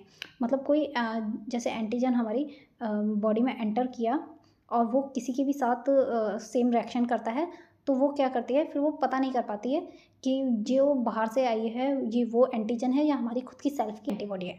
ठीक है, और वो क्या करती है उसको मतलब बाहर से जो एंटीजन आई है उसको तो डिस्ट्रॉय करना स्टार्ट करती है, और उसके साथ जो सेम रिएक्शन हमारी एंटीबॉडी में होता है उसको भी क्या करती है, डिस्ट्रॉय करना स्टार्ट कर देती है।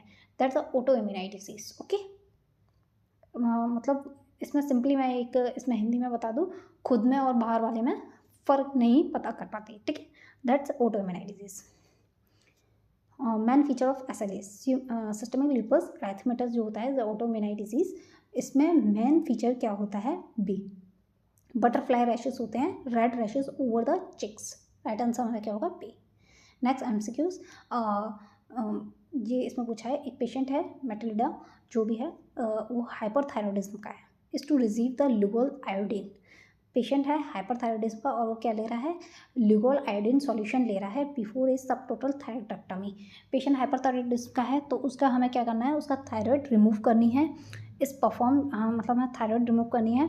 तो nurse is aware that this medication is given to hyperthyroidism के पेशेंट के। जब हमें थायराइड रिमूव करनी है तो रिमूव करने से पहले हम क्या दे रहे हैं उसे, लुगोल आयोडीन सॉल्यूशन दे रहे हैं। तो इसका यूज़ पूछा है, क्यों दिया जा रहा है, तो ये क्या करता है, ऑप्शन है decrease the total basal metabolic rate, या maintain the function of the parathyroid gland, या block the formation of the thyroxine by the thyroid gland, या decrease the size and the vascularity of the thyroid gland. तो ये क्या करती है, right answer हमारा D होगा। ये सॉल्यूशन क्या करता है, जो साइज है थायराइड की, ठीक है, उसको क्या करता है, डिक्रीज कर देता है, उसकी वास्कुलरिटी को कम कर देता है। साइज में अब देखो कोई चीज़ है इतनी है, अब उसको आपको कट करके रिमूव करना है, और एक कोई चीज़ है इतनी सी है, उसको कट करके रिमूव करना है, तो आपको सबसे ज़्यादा इजीली क्या पड़ेगा, इसको कट करके रिमूव करना। तो जो लुगोल सॉल्यूशन है उसको क्या कर देता है, वो थायराइड को, वास्कुलरिटी को और उसकी साइज को कम कर देता है, जिसकी वजह से थायरॉयडेक्टमी जब पेशेंट की करते हैं तो वो इजीली हो पाती है। ओके, तो राइट आंसर हमारा डी होगा। Next MCQ, A structure compose of 2 और मोर टिश्यू इस टर्म इज कॉल्ड। एक मतलब 2 और मोर टिश्यूज़ हैं वो मिलकर क्या बनाते हैं, ऑर्गन बनाते हैं, ठीक है। देखो सेल्स मिलकर बहुत सबने फर्स्ट नर्सिंग जब की होगी स्टार्ट उसी दिन पढ़ा होगा, ये सेल्स मिलकर टिश्यू बनाते हैं, ठीक है। और टिश्यूज़ जो क्वेश्चन में पूछा है, टिश्यूज़ मिलकर ऑर्गन बनाते हैं, ठीक है। ऑर्गन मिलकर हमारा सिस्टम बनाता है, सिस्टम मिलकर बॉडी बनाती है, ठीक है। तो ये सभी ने पढ़ा होगा। नेक्स्ट है Ricardo was diagnose with the type 1 diabetes. The nurse is aware that acute hypoglycaemia also can develop in the client who is diagnose with. देखो एक पेशेंट है टाइप 1 डायबिटीज़ का हुआ है, नर्स को पता है कि एक्यूट हाइपोग्लाइसीमिया हो सकता है इनमें से अगर किसकी कंडीशन हो तो। अब देखो ए है लिवर डिजीज़, बी है हाइपरटेंशन, सी है टाइप 2 डायबिटीज़ हो, या डी है हाइपरथायराइडिज्म। देखो इसमें राइट आंसर होगा हमारा ए, लिवर डिसीज़। बिकॉज लिवर क्या करता है, हमारा ग्लूकोज का मेटाबोलाइज करता है, ग्लूकोज का मेटाबोलाइज नहीं होगा तो एक्यूट हाइपोग्लाइसीमिया हो सकता है। तो इसीलिए हमारा राइट आंसर क्या होगा, लिवर डिजीज़ होगा। अगर लिवर सही नहीं होगा तो वो ग्लूकोज का मेटाबोलाइज नहीं करेगा। Okay, right answer is A. Next question, Tracy is receiving combination chemotherapy for the treatment of metastatic carcinoma. Nurse we should monitor the client for systemic side effect of. देखिए एक patient है, chemotherapy चल रही है, metastatic carcinoma है, उस nurse को पता है कि कौन सा साइड इफेक्ट हो सकता है, असाइटिस, निस्टैग्मस, ल्यूकोपेनिया या पॉलीसाइथेमिया। देखो सबसे हमारा इसमें बेस्ट राइट आंसर है C, leukopenia. Leukopenia is a decrease of the WBC, ठीक है। राइट आंसर हमारा क्या होगा, सी। और जब हम कीमोथेरेपी देते हैं तब हमें क्या देखने को मिलता है, पानसाइटोपेनिया देखने को मिलता है। अब पानसाइटोपेनिया का क्या मतलब है, decrease WBC, decrease RBC, decrease platelet, ठीक है, दैट्स पानसाइटोपेनिया। और ये कीमोथेरेपी के पेशेंट में जब हम देते हैं तब ये देखने को मिल सकती है, बट मोस्टली यहाँ हमारा राइट आंसर क्या है, C, leukopenia. Next MCQ 44-year-old construction engineer is brought to the hospital unconscious after falling from the 2-story building. When assess the client, the nurse would be the most concerned if the assessment revealed. एक patient है, engineer है बेचारा, अब वो क्या हुआ है, 2 story building से, 2 स्टोरी बिल्डिंग से मतलब 2 बिल्डिंग से गिर चुका है। अब उसको हम असेस कर रहे हैं कौन सा हमें सबसे ज़्यादा कंसर्न मतलब असेसमेंट कंसर्न करेंगे, ठीक है। सबसे डेंजरस कौन सा है, रिएक्टिव पीपल रिएक्टिव है, इसका मतलब सही है, अच्छी बात है। इट डिप्रेस फॉन्टानेल्स, या ब्लीडिंग फ्रॉम ईयर्स, या एलिवेटेड टेम्परेचर। देखो मोस्टली हमें क्या देखना है इसमें, राइट आंसर हमारा सी होगा एक ऑप्शंस के अकॉर्डिंग। ब्लीडिंग फ्रॉम ईयर्स, इसका मतलब कुछ इंटरनल डैमेज हुआ है और ब्लीडिंग हो रही है, ठीक है, इंटरनल ब्लीडिंग हो रही है जो कि सबसे ज़्यादा डेंजरस है। ब्रेन, ये क्या कर रहा है, ब्रेन की इंटरनल, ब्रेन में कोई इंटरनल डैमेज हुआ है, ठीक है, उसको इंडिकेट कर रहा है, ठीक है। तो राइट आंसर हमारा क्या है, C. Which of the following is not true about the colostrum. Colostrum के जो कोलेस्ट्रॉम होता है, जो स्टार्टिंग में जो मिल्क होता है, सबसे अच्छा मिल्क बोलते हैं जिसे, उसके बारे में कौन सा ट्रू नहीं है। देखिए, ए है कंटेन IgA, हाँ होता है, कोलेस्ट्रॉम में IgA होता है, ठीक है।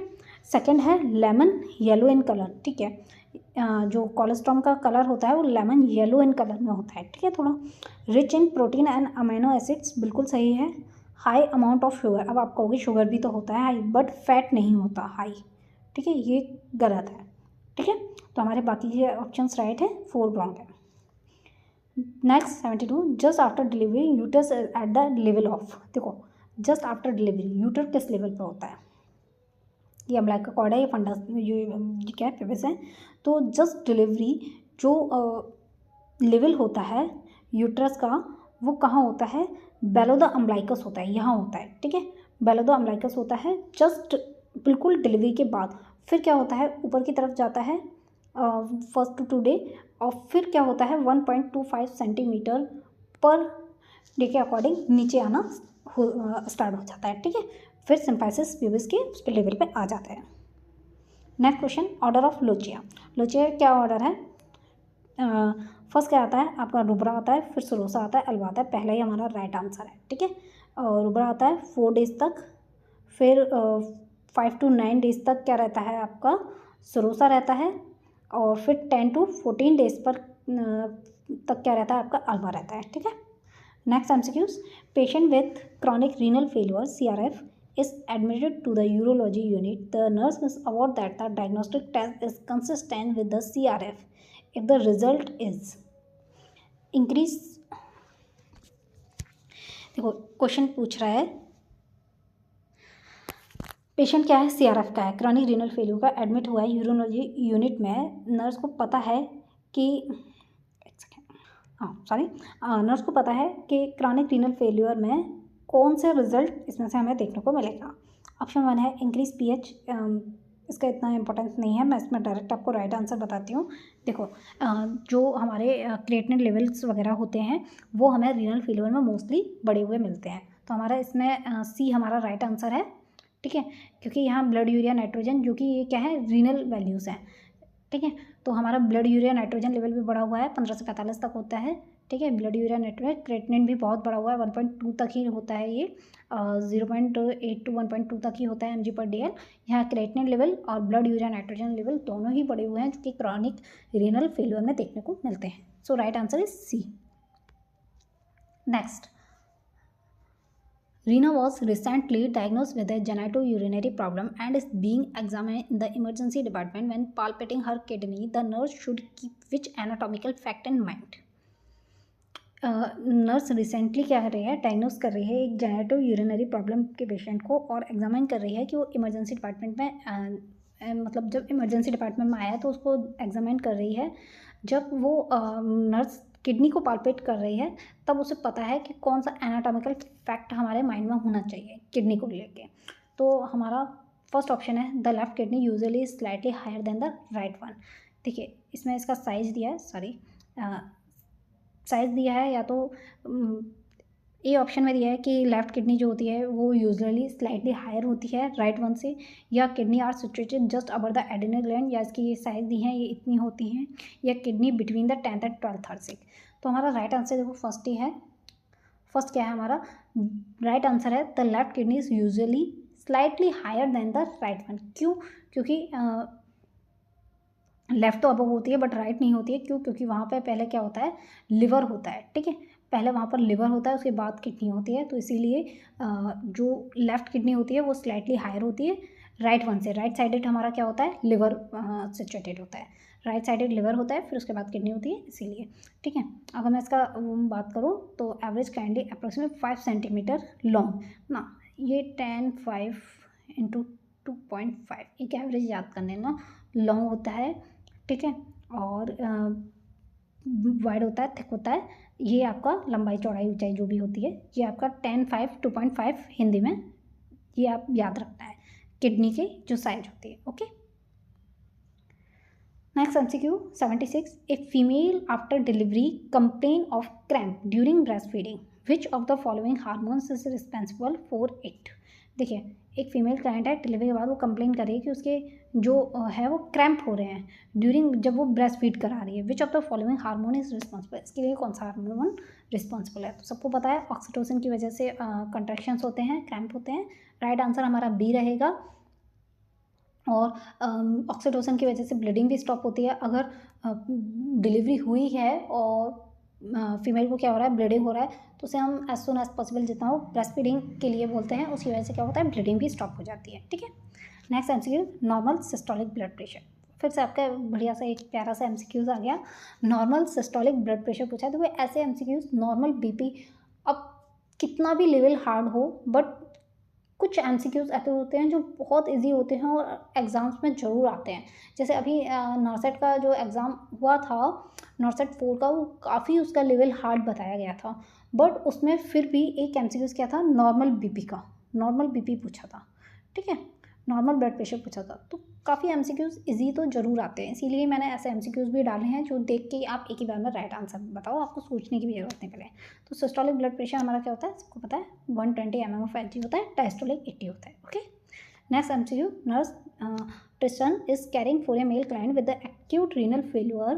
The nurse should expect a hypertonic glucose, insulin infused and sodium bicarbonate to be used to treat. देखो, इसमें क्वेश्चन में पूछा है, इसका राइट आंसर क्या होगा।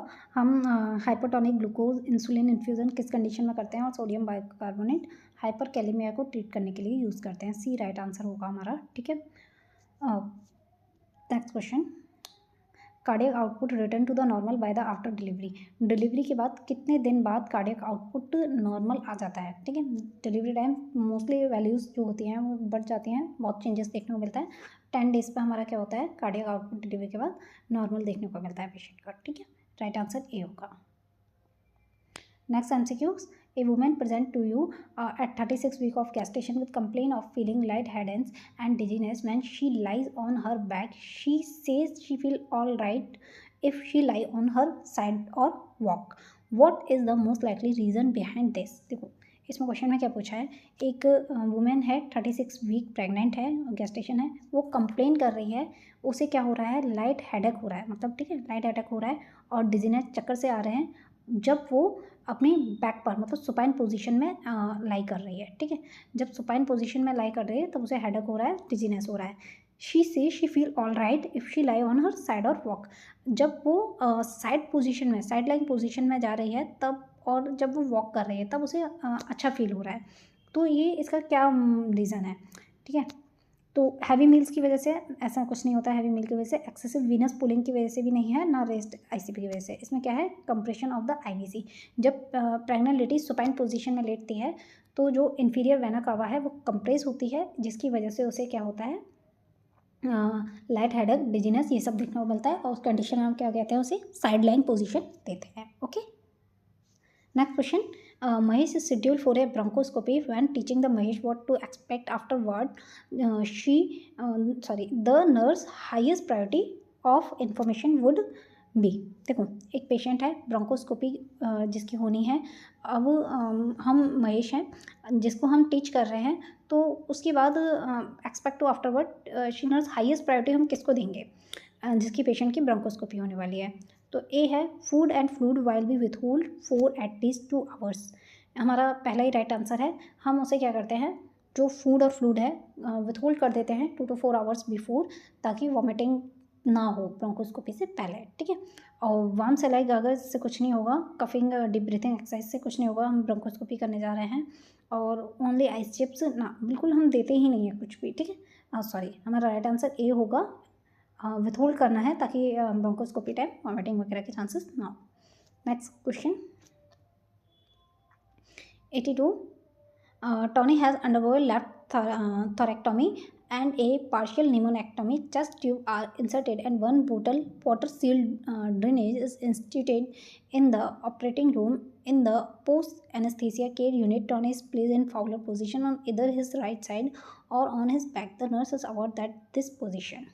देखो एक पेशेंट है, थोरेक्टोमी होनी है उसकी, और पार्शियल उसको क्या है, पार्शियल निमोनेक्टोमी था। अब हम उसकी क्या करने जा रहे हैं, लेफ्ट थोरेक्टोमी करने जा रहे हैं। अब चेस्ट ट्यूब इंसर्टेड की गई है and one bottle water sealed drainage is instituted in the operating room. ठीक है, एक वाटर सील्ड ड्रेनेज जो है वो भी इंस्टीट्यूट किया गया है। In the post anaesthesia care unit में उसको क्या किया है, फॉलोर पोजीशन दिया ऑन इधर इज राइट साइड में। ठीक है, उसे होना क्या था, जो है लेफ्ट थोरेक्टोमी होनी थी, बट हमने पोजीशन क्या दी है, राइट साइड दिया ऑन हिज बैक।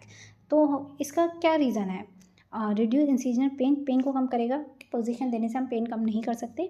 ठीक है, further the ventilation of the left lungs या increasing pressure in the pleural space या इंक्रीज वीनस रिटर्न। देखो हमारा राइट आंसर यहाँ बी होगा। अगर आप थोरेक्टोमी हुई है, लेफ्ट साइड थोरेक्टोमी हुई है और हम राइट पोजीशन दे रहे हैं, तो इसीलिए दे रहे हैं, हम राइट साइडेड पोजीशन करेंगे तो वो जिस साइड हम पोजीशन देंगे वो कंप्रेस होगा और दूसरा जो पार्ट है वो ऊपर की तरफ आएगा, उसमें वेंटिलेशन अच्छे से होगा। ठीक है, तो इसीलिए हम राइट साइडेड पोजीशन देते हैं ताकि जो लेफ़्ट साइडेड है उसमें जो लंग्स है उसमें वेंटिलेशन अच्छे से हो सके। ठीक है, O2 CO2 का, तो इसीलिए हम अपोजिट साइड पोजीशन देते हैं। Right answer is B. Next, LH surge is due to. देखो एलएच सर्ज किसकी वजह से होता है, देखो जो ल्यूटेनाइजिंग हार्मोन होता है उसकी वजह से ओव्यूलेशन होता है। ठीक है, उसकी वजह से क्या होता है, ओव्यूलेशन होता है। बट एलएच सर्ज किसकी वजह से होता है, एस्ट्राडियोल की वजह से होता है। राइट आंसर हमारा क्या रहेगा, आंसर सी रहेगा। Next MCQ, best ultrasound parameter for assessment of the gestational age. देखो गैस्टेशनल एज आप बेस्ट किससे असेस कर सकते हो, तो बेस्ट रहता है गैस्टेशनल एज असेस करने के लिए राइट आंसर है आपका इसमें CRL, BPT या FL फीमेल लेंथ या एनी ऑफ द अबव। तो हमारा राइट आंसर ए रहेगा, ए CRL क्राउन राउंड लैब जो होती है बच्चे की पूरी हम उसमें हाइट देख लेते हैं। ये बेस्ट रहता है अल्ट्रासाउंड पैरामीटर असेसमेंट करने के लिए गेस्टेशनल एज कितनी है। Next, post term pregnancy. Post term pregnancy is beyond, post term pregnancy और प्रीटर्म प्रेगनेंसी क्या होती है, पोस्ट टर्म प्रेगनेंसी होती है बियॉन्ड द 42 वीक्स। अगर 42 वीक्स के बाद प्रेगनेंसी हो रही है तब उसे पोस्ट टर्म बोलते हैं, और 37 वीक से बिफोर हो रही है तो हम उसे प्रीटर्म प्रेगनेंसी बोलते हैं। ठीक है, next, minimum number of the ANC antenatal visit recommended by WHO। तो 4 विजिट मिनिमम होनी चाहिए according to WHO। Which of the most abundant tissue in human body, सबसे ज़्यादा कौन सा टिश्यू प्रेजेंट होता है ह्यूमन बॉडी में, तो राइट आंसर हमारा सी होगा, connective tissue. Okay, next MCQ, immediate source of energy for the muscles contraction is. Muscles contraction के लिए इमीडिएट सोर्स कौन सा रहता है, ठीक है, एक्टिनोमायोसिन रहता है, एडिनोसिन ट्राइफॉस्फेट रहता है, ट्रोपोनिन रहता है या फोस्फोक्रेटिनिन रहता है। तो देखो ATP जो होता है, एडिनो ट्राइफॉस्फेट ATP बोलते हैं जैसे, वो क्या रहता है, इमीडिएट सोर्स रहता है हमारा एनर्जी का इन मसल्स कॉन्ट्रैक्शन में। ओके, तो राइट आंसर हमारा क्या रहता है, B. Next, the type of muscles found in stomach and blood vessels. देखो स्टोमक और ब्लड वेजल्स में कौन सी टाइप की मसल्स प्रेजेंट होती हैं, तो हमारा राइट आंसर होगा अनवॉलेंट्री। ठीक है, जो हमारा स्टोमक है और ब्लड वेजल्स में वो उसमें हमारी वॉलेंट्री तो होती नहीं है, वो अनवॉलेंट्री चलते रहते हैं। ठीक है, ऐसा नहीं है आप खाना खाया और अपनी मर्जी से जहाँ चाहा वहाँ रोक लिया, पूरा अनवॉलेंट्री प्रोसेस होती है वो। ठीक है, ब्लड भी आप जहाँ चाहो वहाँ रोक नहीं सकते अपनी मर्जी से। ठीक है, वो वॉलेंट्री फ्लो होता रहता है, तो ये अनवॉलेंट्री होता है। ठीक है, which type of muscles found in GIT system, जो GIT सिस्टम है गैस्ट्रोइंटेस्टाइनल ट्रैक्ट, उसमें कौन सी मसल्स पाई जाती हैं, तो हमारा राइट आंसर डी होगा, उसमें स्मूथ मसल्स होती हैं। ठीक है, next MCQs, correct the sequence of mitosis. जो मिटोसिस होता है, सेल मिटोसिस, उसका करेक्ट क्यों इसमें सीक्वेंस क्या है, 4 फेज होती हैं उसकी। ठीक है, इसमें से करेक्ट कौन सा होगा, राइट आंसर हमारा ए है। हाँ, prophase, metaphase, anaphase and telophase, is it right. ठीक है, प्रोफेज, मेटाफेज एंड टेलाफेज। ठीक है, राइट सीक्वेंस है। Next MCQs, which plant divide into the unequal right and left portion. ठीक है, अब इसमें पूछा है राइट और लेफ्ट हम मतलब कर रहे हैं, वो भी क्या है, अनइक्वल है, तो उसे हम क्या कहेंगे, frontal transmissional plane, mid sagittal plane या पैरा। तो देखो इसमें राइट आंसर डी होगा। अगर यहाँ अनइक्वल ना आके इक्वल होता तो मिड सैजिटल प्लान होता, ठीक है।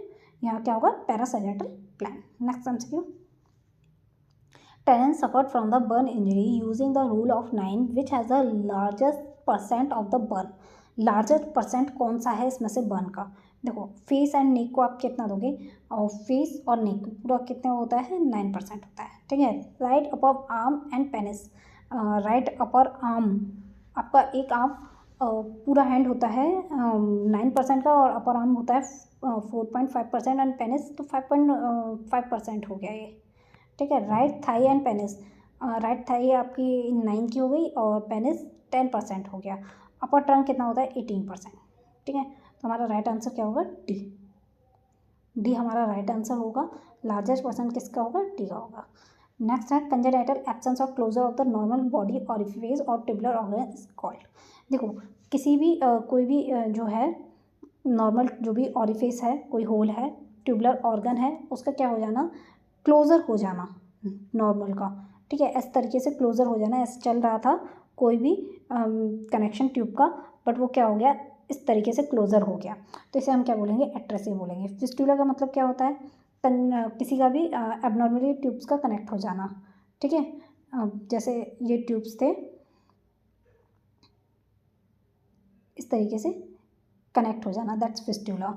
हर्निया क्या होता है, आउटसाइडेड प्रोड्यूस हो जाना, जैसे दैट्स हर्निया, ठीक है। और स्टीनोसिस का क्या मतलब होता है, स्टीनोसिस का मतलब होता है दैट्स स्टीनोसिस, सिकुड़ जाना, ठीक है। Next MCQ, are atoms having same weight but different atomic number. एक एटॉम जो होता है उसके वेट तो सेम है बट उसके नंबर डिफरेंट है, दैट्स कॉल्ड, तो उसे हम क्या बोलते हैं, आइसोबार बोलते हैं, ठीक है। Next MCQ, pyknosis is characterised by. Pyknosis का क्या मतलब है, पिक्नोसिस का मतलब होता है जो सेल्स की न्यूक्लियर होती है वो क्या हो जाती है, श्रिंकेज हो जाती है, ठीक है। वो क्या हो जाती है, श्रिंकेज हो जाती है, that's a pyknosis. Right answer is B.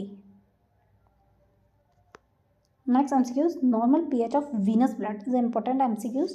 देखो सब इसका मुझे पता है, राइट आंसर जो देंगे वो ए ही देंगे, ठीक है, बट ए नहीं है, ठीक है। यहाँ राइट आंसर बी है। कैसे है, आपने यहाँ पूछा है वीनस ब्लड, ठीक है। पीएच जो होती है वो आर्टेरियल जो पीएच होती है, यहाँ आर्टेरियल नहीं पूछी है, आर्टेरियल जो होती है वो होती है 7.35 टू 7.45, और जो वीनस पीएच होती है, वीनस जो पीएच होती है वो होती है 7.31 टू 7.41, ठीक है। तो यहाँ पे 42 तो ज़्यादा हो रहा है, ये रॉन्ग होगा, ये भी रॉन्ग होगा, ये भी होगा। तो वीनस पूछा है इसमें क्वेश्चन में, तो वीनस के अकॉर्डिंग क्या होगा, हमारा बी राइट आंसर होगा। आरटीएल पूछता तो हमारा ए राइट आंसर होता, ठीक है। Next MCQ, pathway is in the oliviric phase of the acute tubular necrosis and is experience fluid and electrolyte imbalance. The client is somewhat confused and the complaint of nausea and muscles weakness as the electrolyte imbalance the nurse should expect to। ठीक है, question में पूछा है एक patient है ओलिविरिक phase का है, उसे क्या है, एक्यूट ट्यूबुलर नेक्रोसिस है, ठीक है, रीनल डिजीज है, और उसका क्या हो रहा है, फ्लूइड एंड इलेक्ट्रोलाइट इम्बैलेंस हो रहा है। उसको पेशेंट को क्या हो रहा है, कन्फ्यूजन हो रहा है, complain nausea and muscles weakness कर रहा है। Part of the prescribe therapy correct this electrolyte imbalance.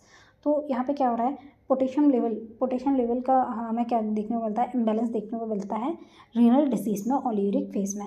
तो इसको हमें ठीक करने के लिए हम क्या देते हैं, कैक्सलेट देते हैं, ठीक है। हाइपरकैलेमिया को ट्रीट करने के लिए हम क्या देते हैं, कैक्सलेट देते हैं, okay. Right answer is A. Next MCQ, Norma with recent colostomy expressed the concern about the inability to control the passage of gas. Nurse Oliver should suggest the nurse that the client plan to। एक patient है, उसकी colostomy होने वाली है, patient का क्या है, वो जो गैस है वो पास नहीं कर पा रहा है, कंट्रोल नहीं कर पा रहा है, तो नर्स को क्या इसको सजेस्ट करना चाहिए। ये है eliminate food high in cellulose, जिसमें भी सेल्यूलोज हाई है उसको आप एलिमिनेट कर दो, ठीक है।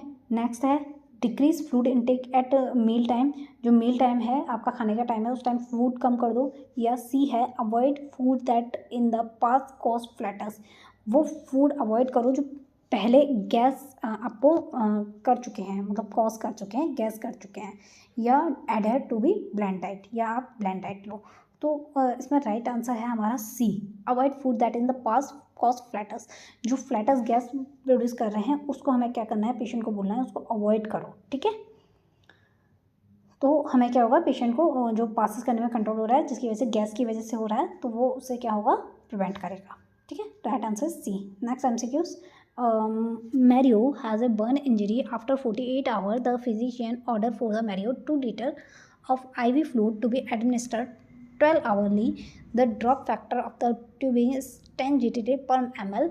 The nurse should set the flow to provide. देखो एक ये ड्रग डोज का जो है फ्लोरेट का भी एमसीक्यू जरूर आता है, तो इसको भी आप देख लेना, ठीक है। यहाँ पे आपको कैलकुलेट करना है 2 लीटर कितना होगा, 2000 ml हो गया, इनटू आपका मतलब अपॉन 12 आवर्ली देना है, इनटू हम 60 करते हैं, ऊपर जीटीटी फैक्टर हमारा कितना है 10, तो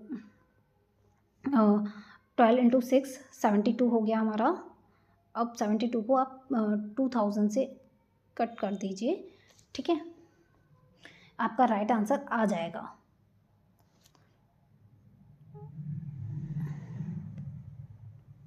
देखिए आपका राइट आंसर बी आएगा 28। इसको आप डिवाइड कर देना, जिसको अगर मैथ नहीं आती है तो 2000 अपॉन 72 आप कैसे डिवाइड कर सकते हो, ये कैसे आया आपको पता है ना, मैंने अभी बता दिया, ठीक है। आपका जो फ्लूड होता है हम उसको ऊपर रखते हैं ml में, 2000 मैंने फ्लूड रख लिया, उसके अपॉन में मैंने जो हावर है उसको मिनट में इंटू करते हैं, तो मैंने 12 इंटू 60 कर दिया, और जीटीटी फैक्टर हमने फ्लूड के साथ रख दिया, 0 से 0 गई, आप 12 इंटू जो मिनट है उससे इंटू करोगे 72 आएगा। अब 2000 से हमें डिवाइड कर देना है इसको, तो आप एक एक करके भी कर सकते हो, 2 एकम 2 और 12, ठीक है, ऐसा करके भी आप कर सकते हो। आपका 27.7 आ रहा है, तो उसके अकॉर्डिंग हमारा राइट आंसर बी होगा, ठीक है। हाँ, thank you for watching friend, आपको मैं जल्दी नेक्स्ट टेस्ट लेके आऊँगी। देखिए आप हम मुझे पता है बहुत कम लोग होते हैं जो टेस्ट पूरा मतलब देने में बोर होते हैं, ठीक है, बट आपको टेस्ट ज़रूर देना है। आपको गवर्नमेंट एग्ज़ाम क्रैक करना है तो कम से कम 1 या 2 टेस्ट तो देना ही देना है, ठीक है, पर डे, जिससे आपको पता चले कि आपका लेवल क्या चल रहा है, ठीक है। तो आप जब तक लेवल नहीं पता करोगे अपना, तो आपको पता नहीं चलेगा आप कहाँ मिस्टेक कर रहे हो, कैसे सिलेक्शन नहीं हो रहा है, क्यों नहीं हो रहा है, ठीक है। ओके, तो हम नेक्स्ट जल्दी वीडियो लेके आएंगे। Thank you for watching, subscribe High target Point for watch more videos, subscribe and press bell icon for notification, like and share your friends. Thank you friends.